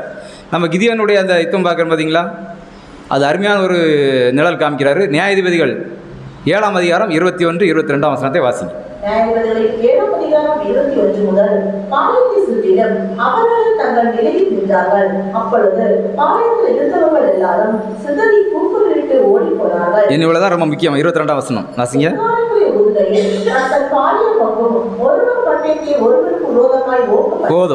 போதும். எக்காலங்களை ஊதுகையில் கர்த்தர் பாளையமெங்கும் ஒருவர் பட்டயத்தை ஒருவருக்கு விரோதமாக ஓங்க பண்ணினார். நம்ம வாஸ்தம் பார்த்தீங்களா, இந்த அறிவுங்கிறது மிக ஆபத்தான பொருளுங்கிறது வந்து அது இங்கே வந்து தேவனா அந்த இடத்துல நிகழ்த்தியிருக்கிறார். எப்படின்னு பார்த்தீங்கன்னா தன்னுடைய அறிவு என்னுடைய அறிவை வச்சு இன்னொரு ஏங்கிற ஒரு சகோதரர் அந்த ஒரு அறிவை வச்சு என்ன பண்ணுவார், 2 பேரும் மோதிக்கிற விஷயங்கள் இதை வந்து பழைய பாட்டில் வந்து சகோதரர் நிழலாக காமிக்கிறார். இந்த இப்போ இருக்கிற அந்த அறிவின் பெருக்கத்தில் வந்து என்ன ஆகுன்னு பார்த்தீங்கன்னா ஒவ்வொரு நாடும் அந்தந்த அறிவை வச்சு அந்த நாடோட அறிவை வச்சு அவர் என்ன பண்ணுவார், அவர் ஒன்று ரெடி பண்ணுவார், இவர் ஒன்று ரெடி பண்ணுவார், இவர் அங்கே போடுவார், அங்கேருந்து இங்கே போடுவார். யாருக்கு என்ன பிரச்சனை ஆகும், இடையில இருக்க மக்கள் நாசம் அழிவாங்க, அந்தந்த நாட்டில் இருக்க மக்களும் கூட என்ன ஆவாங்க, அப்போ அழிவு தான் செய்வாங்க. இந்த அறிவின் பெருக்கம் கூட ஒரு அழிவுக்கு அறிவின் பெருக்கம் கூட ஒரு அழிவுக்கு ஆரம்பம். அந்த அழிவுக்கு ஆரம்பங்கிறது என்ன பார்த்தீங்கன்னா மகா உபத்திரம் காலத்தில் வந்து மகா உபத்திரம் வரக்கூடியதான சூழல்களை வந்து இந்த ஒரு அறிவு வந்து அதை ஏற்படுத்தும். அன்புகிற சூழலை சகோதரருடைய வார்த்தைகளை வாசிக்கலாம். ரிப்பர் நம்பர் 56, 107 வாசிங்க. தன் சகோதரனுக்கு விரோதமாக இது வந்து அந்த வசனத்துடைய வசனம் சொல்லார். இங்கே என்ன ஆகும், அறிவு 2 அறிவு ஒரே அறிவாக இருக்கும். எப்படி இருக்கும், யார் சொன்னால் கேட்பாங்களா? ஒரு அறிவு கொஞ்சம் கம்மியாக இருந்தால் என்ன பண்ணுவாங்க, சரி ஓகே அப்படி கேட்பாங்க. அவர் கொஞ்சம் கையாக இருந்தால் என்ன பண்ணுவார், நோ அப்படிம்பார். நெக்ஸ்ட் வாசிங்க. தற்காலிகமான அரசியலாத ஆட்சியாகும். பாவத்தின் படைகளும் தீமையின் அதிகாரங்களும் ஒருவருக்கு தாக்கி பரஸ்பர சந்திப்பார்கள். இது நடக்கும். அந்த ஒரு அறிவை வச்சு என்ன பண்ணுவாங்கன்னா ஒருவரை ஒருவர் தாக்கி கண்டிப்பாகவே எல்லாரும் மாலை கொண்டுதான சூழல் அந்த இடத்துல நடக்கும். அன்பிக்கிற சூழலை இவைகள் எல்லாம் பார்த்துருந்தீங்கன்னா இப்போ தற்சமயம் நிறைவேறி கொண்டிருக்கிறதான தீர்க்க தரிசனங்கள் 2 பார்த்தோம். முதல்ல என்ன பார்த்தோம், யுத்தம். 2வது அறிவின் பெருக்கம் பார்த்தோம். 3வது ஒரு தீர்க்க தரிசனம் வாசிக்கலாம். ஏசாயா 42ஆம் அதிகாரம் 14ஆம் வசனம். ஏசாயா 42ஆம் அதிகாரம் 14ஆம் வசனம். நான் வெகுகாலம் மௌனமாய் இருந்தேன், சும்மா இருந்து எனக்குள்ளே அடக்கிக் கொண்டிருந்தேன். இப்பொழுது பிள்ளை பெறுகிறதை போல சத்தமிட்டு அவர்களை பாவத்தை விழுங்குவேன். போதும். பார்த்தீங்கன்னா இது ஒரு மகா பெரிய பிரசவ வேதனை. பிள்ளை பெருகளைப் போல சத்தமிட்டு இருக்கிறது வந்து ஏசாயால அவர் சொல்கிறார். பார்த்தீங்கன்னா இந்த முழு உலகத்தையும் கர்த்தர் இயேசு சீர்படுத்துறதுக்கு எடுத்திருக்க நாள் எவ்வளவு? இல்லை ஆமாம் ஆமாம், எத்தனை நாட்கள்? 1000 வருஷம். ஆனால் இந்த பொல்லாத உலகம் கடந்து வர்றதுக்கு எத்தனை வருஷம்? 6000 வருஷம். அப்போ யோசிச்சு பாருங்கள், நம்ம சின்னதாக யோசிச்சு பார்த்தா, ரொம்ப யோசிக்க வேண்டாம். தீமைகளுக்கு வந்து இவ்வளோ காலம் 6000 காலம் வருதுன்னா அதை சீர்படுத்துறதுக்கும் சீர் பொருந்த வைக்கிறதுக்கும் எவ்வளோ காலம் தேவைப்படும்? தேவன் என்ன அந்த மந்திரவாதி மாதிரி எல்லாரையும் ஜனங்களெல்லாம் அப்படி ஏமாத்துற மாதிரி எவ்வளோ கடவுளை தான் நம்ம வணங்கிட்டு இருக்கிறோமா? யோசிச்சு பார்க்கலாம். தீமைக்கு 6000 வருஷம்னா அப்போ நன்மைக்கு சீர்படுத்துறதுக்கு ஜனங்களுக்கு இப்போ எந்த அளவுக்கு ஆயிருக்கிறாங்க. அப்போ இவங்களை சீர்படுத்துறதுக்கும் அவங்கள சீர்படுத்துறதுக்கும் உள்ள உண்மையான சத்தியங்களை கொடுக்கறதுக்கும் நீதியின் பாதையில் நடத்துறதுக்கும் 1000 வருஷங்கிறது குறவு தான் சொல்ல நம்ம பொறுத்த வரைக்கும். ஆனால் தேவன் அது போதும் எனக்கு சொல்கிறார், அதிலலாம் சரி பண்ணுவேங்கிறார். சாத்தாண்ட சவால் பார்த்திருக்கியா? உன் கண்ணு முன்னாடி நான் சந்தி தான் எடுத்து காமிக்கிறேன், பார்த்துக்கிட்டே இருங்க. யோசிச்சு பாருங்கள் எவ்வளோ பெரிய ஒரு விஷயத்தில் நம்ம பண்ணிடுறோம். அந்த இங்கே ஒரு அழைப்பில் நம்ம வந்து நிற்கிறோம். அன்புக்குரிய சகோதரர்களே, ரொம்ப உஷாராக நம்ம இருக்கின்ற விஷயங்கள். இந்த பிரசவ வேதனை அப்படிங்கிறது பார்த்திங்கன்னா ஸ்திரீகளுக்கு வந்து பார்த்திங்கன்னா அவங்களுக்கு தான் இது தெரியும். பிரசவ வேதனை வந்து ஒரு இப்போ 9 மாதத்தில் ஒரு 18 இந்த இப்போ ஒரு டிசம்பர் 18 டேட்டு கொடுத்துருக்காங்கன்னா அந்த 13, 14 வந்து பார்த்திங்கன்னா சின்ன சின்ன வலிகள் வரும். சகோதரர் அந்த சின்ன சின்ன வலிகள் அந்த உலகத்துக்கு வரக்கூடிய வலியை தான் என்ன சொல்கிறாருன்னா 1ஆம் உலக போகிறோம் 2ஆம் உலக போகிறோம். ஆல்ரெடி 2 சின்ன வலிகள் என்ன ஆயிடுச்சு, வந்துருச்சு. இடைக்கிடைக்கு வேறு கொஞ்சம் வலிகள்லாம் வருது. ஆனால் ஹையஸ்ட் வலி வரும், குழந்தை பெற்றெடுக்கிற வலிகள் வருதுல்ல ஸ்திரீக்கு, அந்த வலி தான் அந்த 3ஆம் உலக போர். அந்த போர் முடிந்தால் தான் என்ன ஆகும் பார்த்தீங்கன்னா இந்த ஒட்டுமொத்த உலகத்துக்கும் நன்மையான காரியங்கள் அது நடக்கும் அப்படின்னு சொல்கிறார் அன்புக்குரிய சொல்கிறார்கள் அன்புக்குரிய சகோதரர்களே. பார்த்தீங்கன்னா இன்னொரு வசனம் கூட இருக்குது. 1 தெசலோனிக்கேயர் 5ஆம் அதிகாரம் 3ஆம் வசனத்தை வாசிங்க. 1 தெசலோனிக்கேயர் 5ஆம் அதிகாரம் 3ஆம் வசனம், சமாதானமும் சமிக்ஞையும் உண்டென்று அவர்கள் சொல்லும்போது கர்த்தருடையாருக்கு வேதனை வருகிறது போல அழிவு சன்னதியாய் அவர்கள் மேல் வரும், அவர்கள் தப்பிப் போவதில்லை. போதும். அதை நம்ம சொன்ன மாதிரி தான் அவங்க சந்தோஷமாக இருக்கிறோம் நல்லா இருக்கிறோம் நினச்சிட்டு இருக்கும்போது திடீர்னு என்ன ஆகும், கற்போதைய வேதனை. என்ன நினச்சிருப்பா, யாருக்கு தெரியும் 1ஆம் உலக போர் வரும்னு? யாராவது நினச்சி பார்த்துருப்பாங்க 1ஆம் போர் வரும்னு? 2ஆம் உலக போர் வரும்னு யாராவது நினச்சி பார்த்துருப்பாங்களா? அது இந்த டைம் தான் வரும்னு. அதான் சொல்கிறாரு, சமாதானமும் சமிக்ஞையும் உண்டாகின்று அவர்கள் சொல்லும்போது கர்ப்பவேதிகளுக்கு வேதனை வருவது போல சடுதியாய் அவர்கள் மேலே வரும். அப்படி நடந்தால் தான் அந்த 2மே. இனி நடக்க போகிறதும் கூட எப்படி நடக்கும்னு யாருக்குமே தெரியாது. தேவன் ஒருவருக்கே வெளிச்சம், கிறிஸ்துவுக்கும் வெளிச்சம். நம்ம தீர்க்க தரிசனப்படியாக பார்க்குறோம், நிறைய விஷயங்களை பார்க்குறோம். இருந்தாலும் ஆணித்தரமான விஷயங்கள் வந்து சடன்லியாக இப்போ கொரோனாவே வந்துச்சு, நமக்கு தெரியுமா? அந்த மாதிரி விஷயங்கள்லாம் மறைக்கப்பட்டு தான் இருக்குது. அப்போ என்ன ஆகுன்னு பார்த்தீங்கன்னா கொஞ்சம் கொஞ்சமாக அந்த உலகத்தை என்ன பார்த்தீங்கன்னா 6000 வருடம் காலப்பகுதியாக இருந்த இந்த படத்தை இந்த ஒரு இதை வந்து தேவன் வந்து அழிக்கிறதுக்காக தான் அது சொல்கிறார். அதனால தான் அந்த ஒரு வழிகளை வந்து ஸ்திரீகள் கூட இந்த கர்ப்ப வேதனையை வச்சு அடையாளப்படுத்தி அந்த விஷயத்தை கூட பார்த்தோம். அன்புகிற சகோதரர்களே, சகோதரருடைய விளக்கத்தை கொஞ்சம் வாசிக்கலாம். ஒரு நிமிஷம். ரீப்ரிண்ட் நம்பர் 2693 வாசிங்க.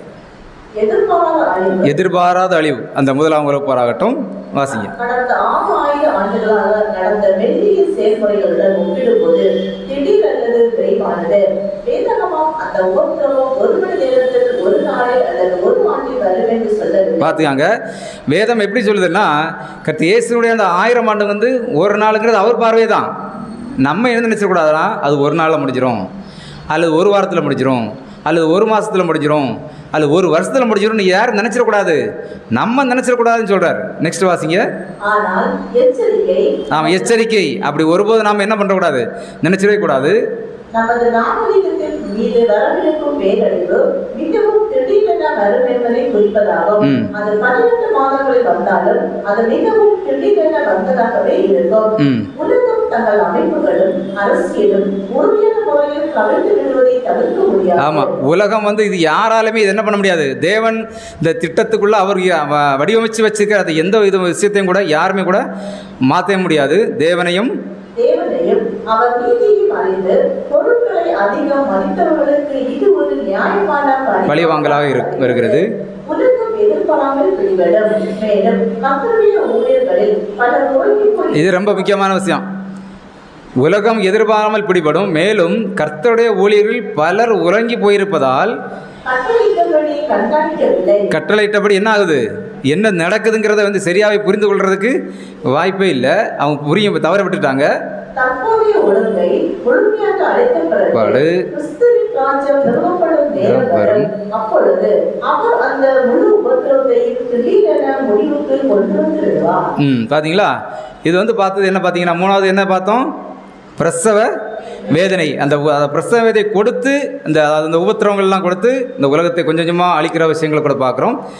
நான்காவதாக நம்ம பார்க்குற இந்த ஒரு அழிவுக்குண்டான அந்த அவர் அழிக்கப்படுறதான ஒரு உபகரணங்கள் பார்த்தீங்கன்னா எரேமியா 1:13 வாசிங்க. எனவே 1:13 கர்த்தருடைய வார்த்தை இரண்டாம் தரம் எனக்கு உண்டாகி அவர், நீ காண்கிறது என்ன என்று கேட்டார்.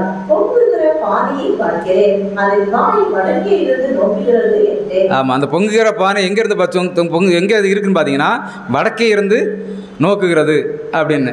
நெக்ஸ்ட் ஒரு வசனம் வாசிங்க, எரேமியா 50:3. எனவே 5:1 அதற்கு விரோதமாய் வடக்கே இருந்து ஒரு ஜாதி வந்து அந்த தேசத்தை பாழாக்கி போடும், அதிலே குடியிருப்பார் இல்லை, மனுஷரோட மிருகங்களும் ஓடி போய்விடும். ஆமாம், வடக்கே இருந்து ஒரு ஜாதி. வடக்கே இருந்து ஜாதின்னா தேசம்.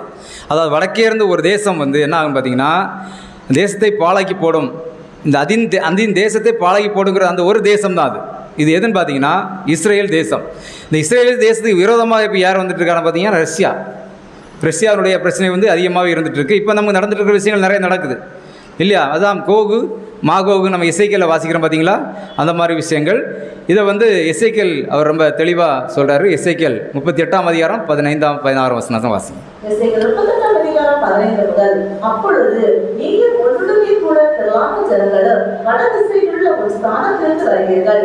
அவர்கள் பெரிய கூட்டமும் திரளான சேனையுமாய் இருந்து எல்லாரும் குதிரைகள் மேல் ஏறுகிறவர்களாய் இருப்பார்கள்.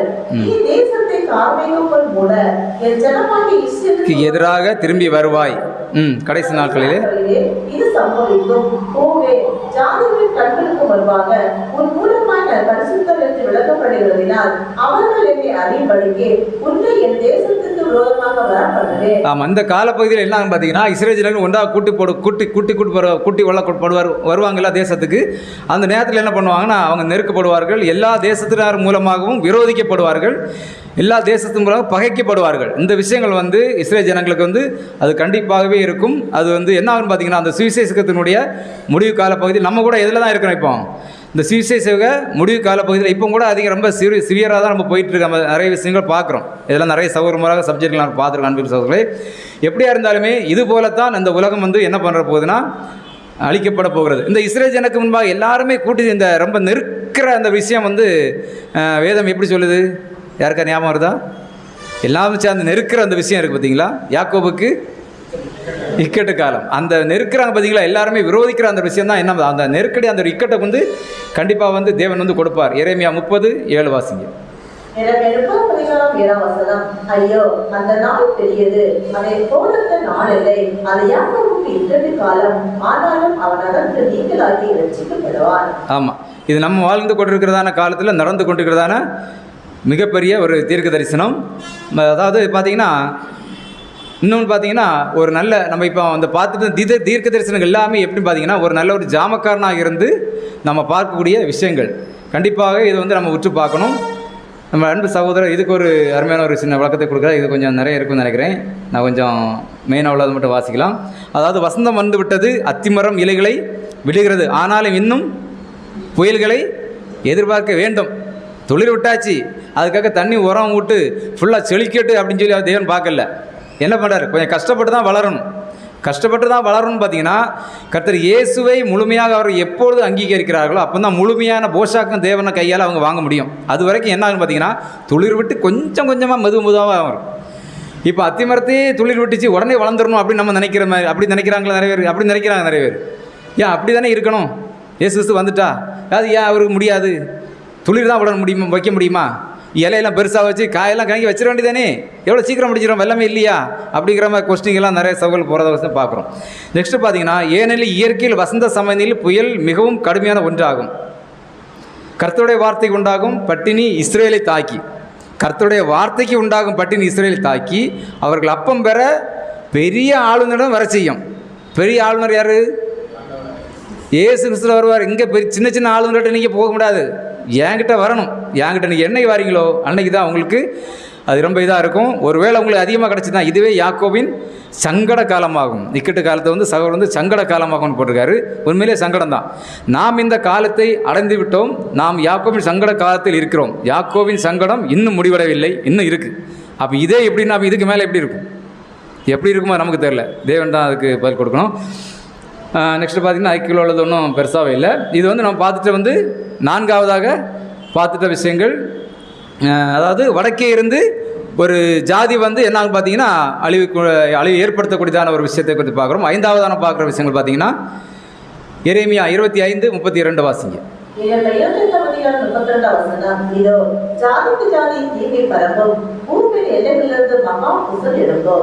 ஆமாம், ஜாதிக்கு ஜாதி தீமை பரம்பி கிடக்கும். நீங்கள் உதாரணத்தை யோசிச்சு பாருங்கள். 1874க்கு முன்னாடி பார்த்தீங்கன்னா நிறைய தலைவர் பார்த்தீங்கன்னா உதாரணத்துக்கு ஒரு ஊருக்கே எடுத்துட்டிங்கன்னா நாட்டாமல் இருப்பார். பார்த்தீங்களா? ஒரு சின்ன ஊருக்கே இருந்தாலுமே, ஒரு 10-15 ஊர் இருந்தாலுமே, வீடு இருந்தாலுமே அதுக்கு ஒரு நாட்டாமல் இருப்பார். அவர் என்ன வார்த்தை சொல்கிறாரோ அதுக்கு கட்டுப்பட்டு நடப்பாங்க, எதுத்தே பேச மாட்டாங்க. அதே மாதிரி ஒரு நாட்டுக்கும் ஒரு அதிபதிகள், ஒரு அதிகாரிகள், ராஜாக்கள் எல்லாருமே இருந்தாங்க. பார்த்தீங்கன்னா என்னைக்கு முதலாம் உலகப் போர் நடந்து முடிஞ்சுதோ அதுக்கப்புறம் எல்லாமே என்ன பண்ணுது, ஆர்டர் வந்து கொஞ்சம் கொஞ்சமாகவே மாற்றப்படுகிற விஷயத்தை நம்ம கண்கூடாவே நம்ம பார்க்குற விஷயங்களை பார்க்குறாங்க. இந்த மன்னர் ஆட்சிகள், இந்த நாட்டாமை பண்ணுறது, அந்த மாதிரி விஷயங்களெல்லாம் என்ன ஆகலை. முதலாம் உலகப் போர், 2ஆம் உலகப் போர் சுத்தமாகவே அது காணாமல் போயிடுச்சு அன்புக்கிற சகோதரர்களே. எனவே என்னதான் பார்த்தீங்கன்னா அவங்க எவ்வளோ முயற்சி எடுத்திருந்தாலுமே அந்த ஜனங்களை வந்து தன் கட்டுக்கோப்புகளை கொண்டு வர முடியாது. ஒருவேளை ஒரு வருஷம், ஒரு 6 மாதம் வச்சுக்கலாம் தன் கட்டுப்போக்கில். 7ஆம் மாதத்தில் என்ன பண்ணிடுவாங்க, ஜனங்கள் கிளர்ச்சியை கிளப்பிடுவாங்க. இது என்ன, இது சரியாகாதுன்னு சொல்லிட்டு அவங்க ஒரு தனியாக குரூப் ஆரம்பித்து எப்படியா அதுக்கு எதாவது போராடணும் அப்படின்னு சொல்லி சில குரூப்பை செட் பண்ணிடுவாங்க. அந்த மாதிரி வந்து நடக்கிற விஷயத்தை நம்ம இப்போ பார்த்துட்ருக்குறோம். இதற்கு சகோதரர் கொடுக்குற விஷயங்களை பாருங்கள். ரீப்ரண்ட் நம்பர் 15-19. ஜாதிக்கு ஜாதி விரோதமாக நெருக்கமான தொடர்புகளால் ஜாதிகள் ஒருவரை ஒருவர் சார்ந்திருக்கின்றன. ஒருவரை பாதிக்கும் ஒன்று அனைவரையும் பாதிக்கும். மிகப்பெரிய சுழல் காற்று. இது வந்து நம்ம வெளிப்படுத்தல வாசிக்கிற அந்த ஒரு காற்று. குழப்பம், மிகப்பெரிய காலத்தின் அசத்தமான நிலை, வானத்தின் 4 காட்சிகளை விடுவிப்பதன் விளைவு, தடைகள், வெளியிருப்புகள், சட்டமன்ற குழுவால் சமுதாயம் படிப்படியாக கைப்பற்றப்படுகிறது. ஆமாம், இது எல்லாத்தையுமே என்ன பண்ணுவார்னா கர்த்தர் இயேசு வந்து கேப்சர் பண்ணுவார். நீ அநீதியாக செயல்படுற எல்லா விஷயத்தையுமே அவர் என்ன பண்ணுவார்னா நீதியாக செயல்படுத்துறதுக்காக தன் கையில் எடுப்பார். அது எல்லாமே செய்வார்.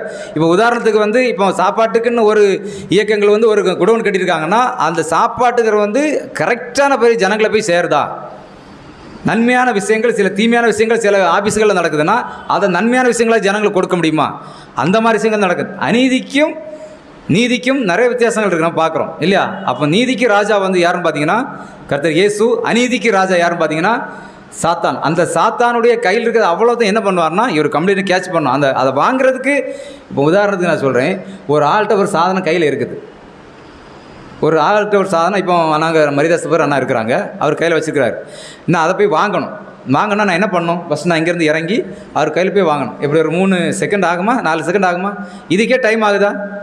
அப்போ இவ்வளோ பெரிய விஷயங்கள் இந்த உலகத்தில் நடத்திட்டு சாத்தாண்டது இவ்வளோ உலகத்தை தன் கைப்பற்ற வேண்டும்னு சொன்னால் அதுக்கு ஒரு சில காலங்களை தேவன் ஏற்படுத்தியிருக்கிறா இல்லையா? கண்டிப்பாக ஏற்படுத்தியிருக்கிறார். அப்போ அதுக்குண்டான காலங்கள் வரையும் நாம் என்ன பண்ணணும் பார்த்தீங்கன்னா பொறுத்து இருந்தால் ஆகணும். பார்த்தீங்கன்னா அந்த நாட்டினுடைய அரசியல் இது எல்லாமே பார்த்தீங்கன்னா மொத்தமாக தீமை, அதாவது தீமை பரம்புகள் தான் அந்த 5ஆவது விஷயம் பார்க்குறது. நம்ம இந்த தீமையை பரம்ப வைத்து வந்து இந்த உலகத்தை அழிக்கக்கூடியதான விஷயங்களை பார்க்குறோம். இப்போ எல்லாருமே என்ன பண்ணுறாங்கன்னா நம்ம ஆரம்பத்தில் பார்த்த மாதிரி இந்த அறிவின் பிரகாரமாக இந்த போருக்கு தான் எல்லாருமே மாறி மாறி ஆயத்தமாக இருக்கிறாங்களே ஒழிய எவருமே நன்மையான காரியங்களை ஏற்படுத்துறதுக்கு முயற்சி எடுக்கிறதே இல்லை. நன்மையான காரியங்கள் எடுக்க முயற்சி எடுத்தாலுமே அது என்னதான் ஆகுது, அது தோல்வியை தான் தழுகுது. எவ்வளோ பெரிய காரியமாக இருந்தாலும் கொஞ்ச நாள் நல்லா இருக்கும், இங்கே முடிவு எப்படி இருக்குன்னு பார்த்தீங்கன்னா அது தோல்வியாக சந்திக்கக்கூடிய தான் பார்க்குறோம். அன்புக்குரிய சகோதரர்களே, இதை வந்து ஒருவேளை அவங்க அப்படி பண்ணுறதா இருந்தால் தேவன் அதை எப்படி பார்ப்பார் அப்படின்னு பார்த்தீங்கன்னா சங்கீதம் 2ஆம் அதிகாரம் 4ஆம் வசனத்தை வாசிங்க. சங்கீதம் 2:4. பரலோகத்தில் வீற்றிருக்கிறவர் நகைப்பார், ஆண்டவர் அவர்களை இகழுவார். ஆமாம், இதெல்லாம் பார்த்தீங்கன்னா அவங்கள பொறுத்த வரைக்கும் அது சந்தோஷமாக தான் இருக்கும். நம்ம கரெக்டாக என்ன பண்ணுறோம், செஞ்சிட்ருக்குறோன்னு அவங்க நினச்சிருக்கிறாங்க. ஆனால் தேவன் என்ன பண்ணுவார்னா நகைப்பாராம். அவங்க பண்ணுற எல்லா விஷயமே அவர் ஒரு இகழ்வாக அது காணப்படுகிறது. என்னென்னு பார்த்தீங்கன்னா இவங்க பண்ணுறது எல்லாமே ஒரு வீணான செயல் அப்படிங்கிறது மொத்தமாக நம்ம புரிஞ்சுக்கலாம். அன்பு சகோதரர்களே, இதுக்கு நம்ம சகோதரர் ரீப்பர் நம்பர் 1079 அவர் கொடுத்துருக்க வசந்த வாசிய இந்த வார்த்தையை. அவர்கள் மற்றும் அவர்கள் செய்த அற்புதமான கூட்டணிகளை ஆண்டவர் இகழ்ச்சியாக கருதுவார். ஆமா, உங்கள் லாபத்தில் நான் நடக்கிறேன், உங்கள் வழிபடும்போது நான் நிகழ்வேன். இயேசு அவர்கள் செய்த பயனற்ற திட்டங்கள். இதில் வந்து நீதிமொழிகள் 1:26 வந்து கர்த்தர் இயேசு பேசுகிற மாதிரி அந்த ஒரு வார்த்தைகள் இருக்கும். அதான் அதில் கோட் பண்ணியிருக்கிறாங்க. வேறு ஒன்றும் இல்லை. பார்த்தீங்கன்னா இது வந்து ஒரு மகப்பிரியமான ஒரு, இப்போ லாஸ்ட்டாக பார்த்து இந்த விஷயங்கள் என்ன பார்த்தோம்? தீமை வந்து பரம்பி கிடக்கிற விஷயங்கள்.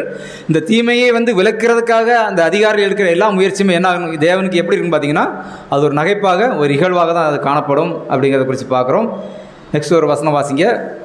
மத்தேயு 24, 21, 22. ஏனெனில் உலகம் உண்டாகும் முதல் இதுவரைக்கும் சம்பவித்திராததும் இதுவரைக்கும் சம்பவியாதமான மிகுந்த உபத்திரவம் அப்பொழுது உண்டாயிருக்கும். அந்நாட்கள் குறைக்கப்படாதிருந்தால் ஒரு காரியம் தப்பி போவதில்லை. தெரிந்து கொள்ளப்பட்டதும் நாட்கள் குறைக்கப்படும். மிகுந்த உபத்திரவம், அதாவது இது இந்த ஒரு 5 விஷயம் பார்த்து பார்த்தீங்களா? இது எல்லாமே என்ன பண்ணுங்கன்னா மிகப்பெரியதான ஒரு உபத்திரத்தை தான் அது அடையாளப்படுத்தும்.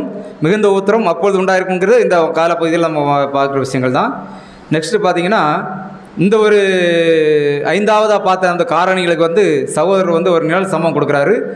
தானியேல் 2ஆம் அதிகாரம் 34, 35 வாசிங்க. 2ஆம் அதிகாரம் 34 முதல் பார்த்து கொண்டிருக்கும் போதே கைகளால் பெயர்க்கப்படாத ஒரு கல் பெயர்ந்து ஒன்று வந்தது. அந்த சிலையை எழுப்பும் களிமண்ணுமாகிய அதை பாம்புகளின் போது அவைகளை நொறுக்கி போட்டது. அதாவது அந்த தானியேல் தீர்க்கதரிசியை பார்க்குற அந்த ஒரு சிலை வந்து நொறுக்கி போடுறதுன்னா கல்லுக்கெல்லாம் முழுசாக கிடக்கிறது இல்லை. நொறுக்கி போடுறதுங்கிறது என்ன பார்த்தீங்கன்னா ஒரு இப்போ ஃபவுண்டேஷன் கட்டுற எடுக்கிற மாதிரி பெருசாக கிடக்கிறது. நெக்ஸ்ட் 35ஆம் வசனம் வாசிங்க. அப்பொழுது அந்த இரும்பும் களிமண்ணும் வெண்கலமும் வெள்ளியும் பொன்னும் ஏகமாய் நொறுங்கப்பட்டு போதும். அதாவது இந்த கல்லுகள்லாம் கிடக்கிறதா இப்போ இந்த சூழல். நெக்ஸ்ட் இனி கர்த்தர் இயேசு இந்த 3/4 வாசி கையில் இந்த அதை வந்து கையில் கொண்டு வரும்போது என்ன ஆகும் பார்த்தீங்கன்னா ஏகமாய் நொறுங்குண்டு அது ஜல்லி சைஸில் வந்துடும். அது ஜல்லி சைஸில் வந்துடும். நெக்ஸ்ட்டு என்ன பார்த்தீங்கன்னா கோடை காலத்தில் போரடிக்கிற களத்தில் இருக்கிற பறந்து போகிற பதரை போல் ஆகும். மொத்தமாக ஒரு கையில் எடுக்கும்போது என்ன ஆகும் பார்த்தீங்கன்னா ஃபுல்லமாக தூளாகிடும். எல்லாமே அவங்க நினச்சி வச்சுருக்கிற எல்லா விஷயமும் என்ன ஆகும் பார்த்தீங்கன்னா கம்பட்டு தூள் மாதிரி ஆகி காற்றா என்ன ஆகும் பார்த்தீங்கன்னா அந்த மகா உபத்திரத்தோடு சேர்ந்து அதுவும் கரைஞ்சி போகிறதான விஷயத்தை தான் தானியேல் வந்து சொல்கிறார். பார்த்தீங்கன்னா தானியேலுக்கு வந்து இது மட்டும்தான் சொல்லியிருப்பார் தேவன். அந்த மகாபுத்திரத்தில் இந்த பொடியாக காற்றோட பறந்து போகும், அவ்வளோதான் முடிச்சிருக்கும். அதுக்கு பிறகு தானியேலுக்கு இதுக்கு பிறகு என்ன நடக்குங்கிறத வந்து தேவன் வந்து யாருக்கு சொல்லியிருக்காருன்னு பார்த்தீங்கன்னா மீகா தீர்க்கதரிசிக்கு சொல்லியிருக்காரு. வாசிக்கலாம். மீகா 4, 1 முதல் 3 வரை சில வசனங்கள்.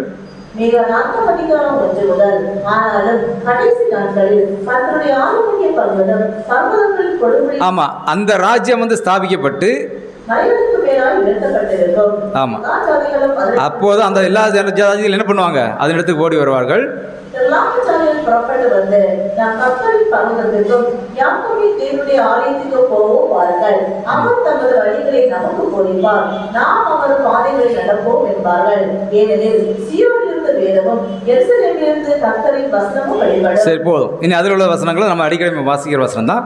பார்த்தீங்கன்னா இந்த ராஜ்யம் என்ன பார்த்தீங்கன்னா யாருக்கும் தெரியாமல் ஸ்டார்ட் ஆகிற விஷயங்கள். அதனால தான் நம்ம என்ன சொல்கிறோம்னா அதிக உறுதியான தீர்க்க தரிசனம் என்ன பண்ணணும் பார்த்துட்டோம்னா என்ன ஆகும், நமக்கு அது ஈஸியாகவே நம்ம புரிந்து கொள்ளதான விஷயங்களாக இருக்கும்.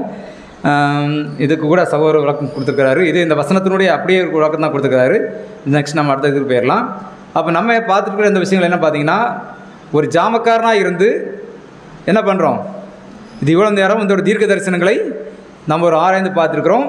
இது வந்து நம்முடைய ஆவிக்குரிய வாழ்க்கைக்கு அது ரொம்ப வந்து பிரயோஜனமுள்ளதாக தான் அது காணப்படும். நம்ம என்ன பண்ணோம்னா உலகத்தை வந்து தேவன் அழிக்கிறதுக்கு என்னென்ன விஷயங்களை பார்த்தோம் அப்படிங்கிறத குறித்து பார்ப்போம்.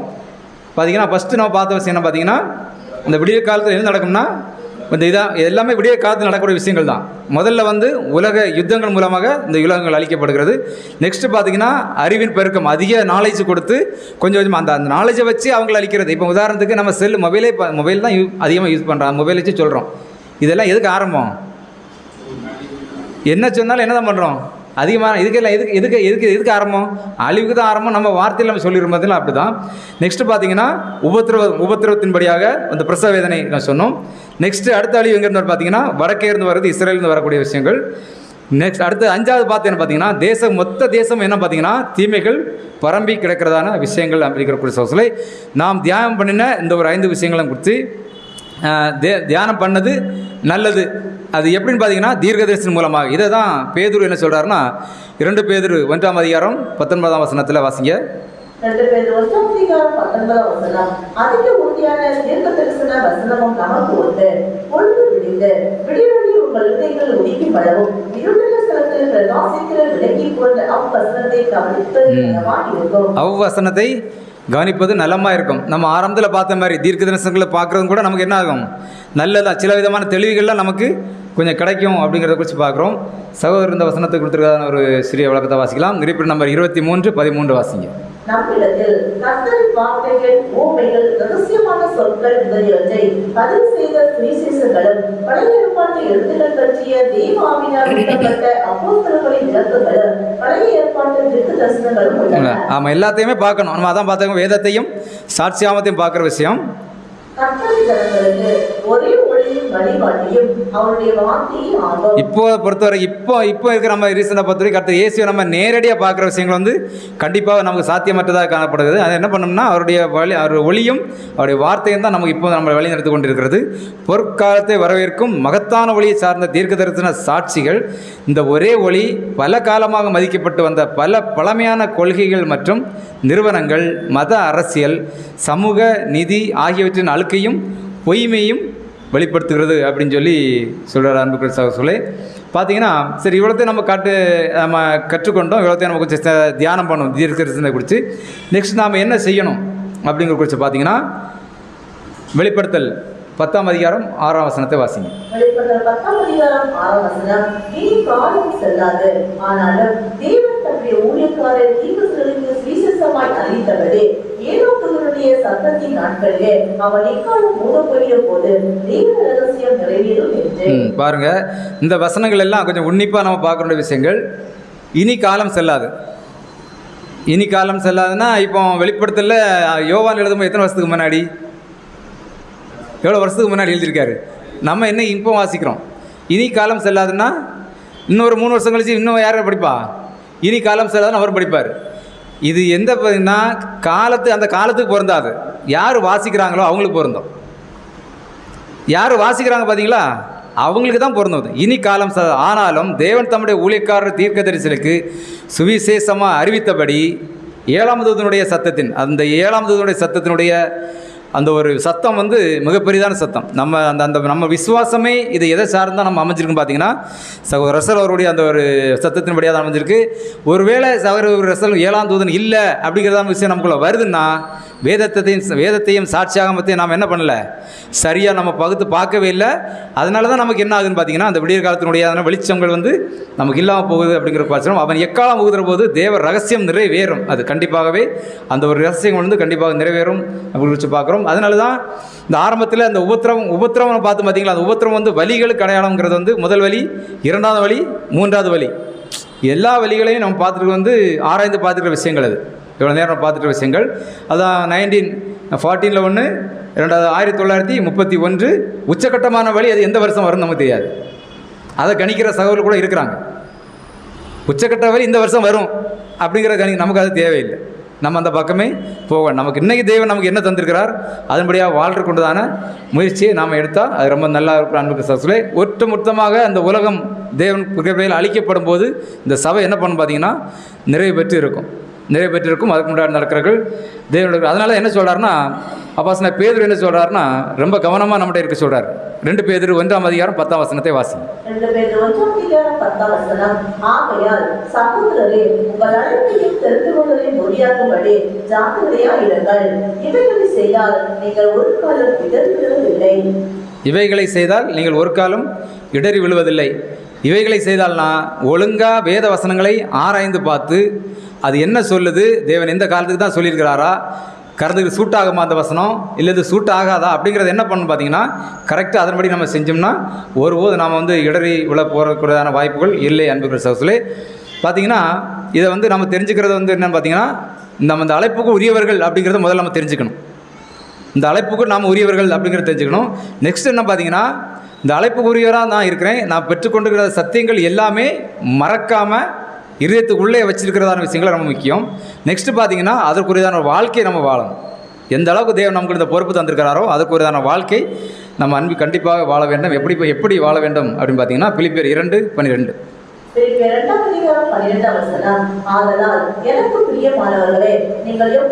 எப்போதும் கீழ்ப்படுகிறபடியே. எப்போதும் கீழ்படினா நம்ம ஆரம்பத்தில் ஃபஸ்ட்டு ஸ்டேஜில் எப்படி நாம் கீழ்படிச்சுட்டு இருந்தோமோ எப்போதும். அப்போஸ்தலனாகிய பவுல் வந்து அந்த சபையார்ட்ட சொல்கிறார். அவர் எங்கேயோ போகிறார் வெளியே.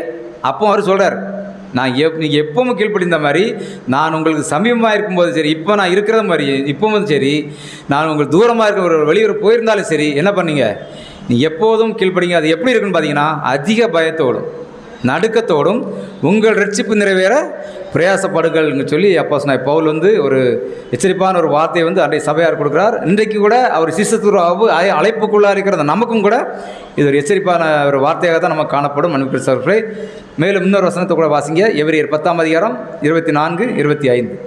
எபிரேயர் 10:24 முதல். மேலும் அன்புக்கும் நற்கிரியைகளுக்கும் நாம் ஏவப்படும்படி ஒருவரையொருவர் கவனித்து சபை கூடி வந்ததை விட்டுவிடுவது போல நாமும் விட்டுவிடாமல் ஒருவருக்கொருவர் புத்தி சொல்ல கடவோம்.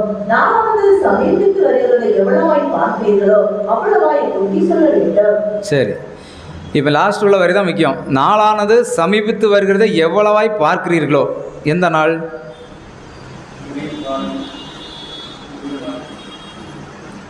வேர் எந்த நாள்? ஜெயக்குமார் பற்றி சொல்லுங்க, என்ன சொன்னீங்க? சரி, அந்த நாள் வந்து சமீபித்து வருகிறது வந்து அது இருக்கலாம். நெக்ஸ்ட் இன்னொன்று பார்த்தீங்கன்னா, நம்முடைய ஆயுசு நாட்கள் என்ன எடுத்துக்கலாம். இல்லை, நமக்கு இந்த பலம் வந்து ஒருவேளை நம்மளை வாழ முடியாத சூழல் கூட. இப்போ அது கூட மகபுத்திரம் அந்த ஒரு காலங்களாக இருக்கலாம்.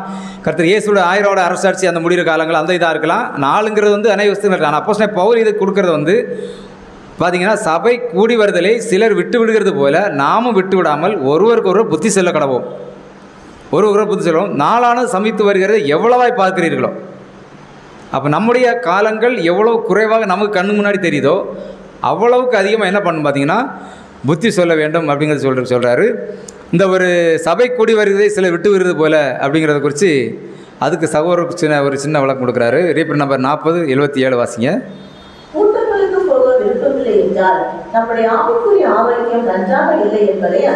ஆமாம், ஒருவேளை ஆவிக்குரிய வாழ்க்கையில் ஒருவர் நல்ல முறையில் இருந்தால், தனிப்பட்ட தியானங்கள், தனிப்பட்ட ஜெபம், தேவனோடு அவர் நடக்கிறார் அப்படிங்கிற விஷயத்தில் பார்த்தீங்கன்னா, அவர் தேவனோடு ஒன்றிருக்கிறார், ஆவிக்குரிய வளர்ச்சியில் நல்லா இருக்கிறார் அர்த்தம். ஒருவேளை அப்படி இல்லை அப்படின்னு பார்த்தீங்கன்னா, ஆவிக்குரிய ஆரோக்கியம் வந்து நன்றாக இல்லை என்பதை நாம் அறியலாம்.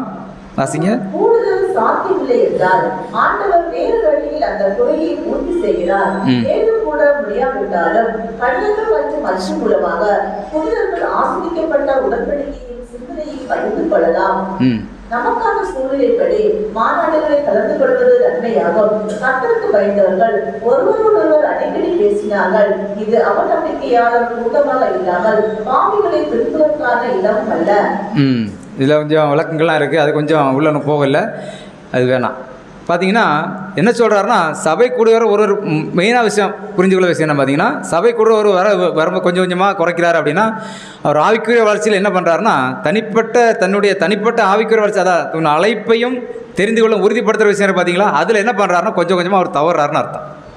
அப்போ அதில் தவறும்போது என்ன ஆகிறார்னா, ஆராதனை போகிறதுக்கோ மற்ற விஷயங்களை கலந்து கொள்கிறதுக்கோ சில வீட்டு கூடுகளுக்கோ எந்த விஷயங்களுக்காக இருந்தாலுமே அது என்ன பார்த்தீங்கன்னா கொஞ்சம் தொய்வு அவருடைய வாழ்க்கையில் ஏற்படும் அப்படிங்கிறது பார்க்குறோம்.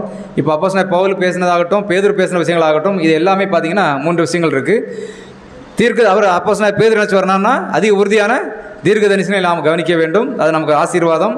நெக்ஸ்ட் என்ன பார்த்தீங்கன்னா, இந்த அழைப்புக்கு நாம் உரியவர் என்கிறத வந்து நாம் உறுதிப்படுத்தி கொள்ள வேண்டும். அடுத்து என்ன பார்த்தீங்கன்னா, அந்த உறுதிப்படுத்தின அந்த வாழ்க்கைக்கு உண்டான அந்த ஒரு அழைப்பு, அந்த உறுதிக்கு வந்து ஏற்ற வாழ்க்கையை வந்து நாம் வாழ்ந்து காட்ட வேண்டும் அப்படின்னு கூட குறித்து கொள்கிறார் அன்புக்கு சார்ஸ்களே. நெக்ஸ்ட்டு அவ்வளோதான், கடைசியாக ஒரு வசனம் மட்டும் வாசித்து முடிங்க. சங்கீதம் 19:13. சங்கீதம் 19:13.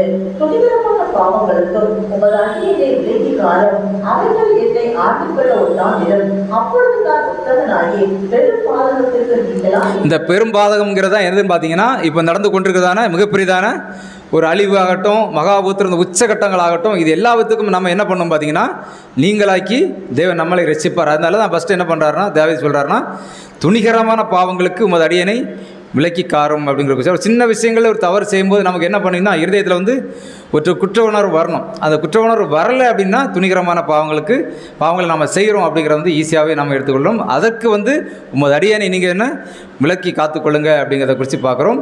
அவைகள் என்னை ஆண்டு கொள்ள ஒட்டாதிரும். ஒருவேளை நம்ம அதை செஞ்சுட்டு இருக்க என்ன ஆகுன்னு பார்த்தீங்கன்னா, அவைகள் நம்ம ஆண்டு கொள்வதற்கு நம்ம ஏதுவாக அதை நம்ம வழி நடத்தும் அன்பிற்குரியவர்களே. இந்த நாளிலே நாம் இந்த பாடத்தினுடைய தலைப்பாக விடியற்காலம் வருகிறது, ராக்காலம் வருகிறதான படத்தின் தலைப்புகளாக பார்த்தோம். தீர்க்கதரிசன நடுவில் பார்த்த பாடங்களை நாம் கேட்டுக்கொண்ட பாடத்தின் அடிப்படையிலே நம்முடைய வாழ்க்கையிலே நம்முடைய அழைப்பையும் தெரிந்து கொள்ள உறுதிப்படுத்த வேண்டும். எந்த அளவுக்கு நம்முடைய நாள் நமக்கு சமீபமாய் வருகிறதோ, இப்போ சொன்ன மாதிரி இனியும் காலம் செல்லாது, நம்முடைய காலம் இனியும் நமக்கு அதிகமாக தேவன் நீட்டு தருவார் அப்படிங்கிற ஒரு விசுவாசம் நமக்கு இருக்கக்கூடாது. அந்த ஒரு நம்பிக்கையை வந்து இருக்க வேண்டியது நல்லது தான். அந்த நீட்டு தருவாருங்கிறதுனா நம்ம ஆவிக்கிற வளர்ச்சி அதிகமாக இருந்ததுன்னா நம்ம அந்த ஒரு விசுவாசத்தில் இருக்கிறது நல்லது. ஒருவேளை எந்த அளவுக்கு நமக்கு குறையும், அந்த நாள் குறையுங்கிறத நம்ம ஊர்ஜிதப்படுத்துகிறோமோ, அந்த அளவுக்கு நம்ம எவ்வளோ முயற்சி தேவனுக்கு கிட்டு சேர்கிறதுக்கு முயற்சி எடுக்கிறதுக்கு நம்ம அதிகமாக அந்த ஒரு பாதையிலே அதிக உற்சாகத்தோடு நாம் ஓட வேண்டும் என்று நம்ம பாடத்திலே நாம் நிறைவு செய்வோம். பொறுமையை கேட்ட உங்களை யாவரையும் தேவன் தாமே ஆசீர்வதிப்பாராக. ஆமீன்.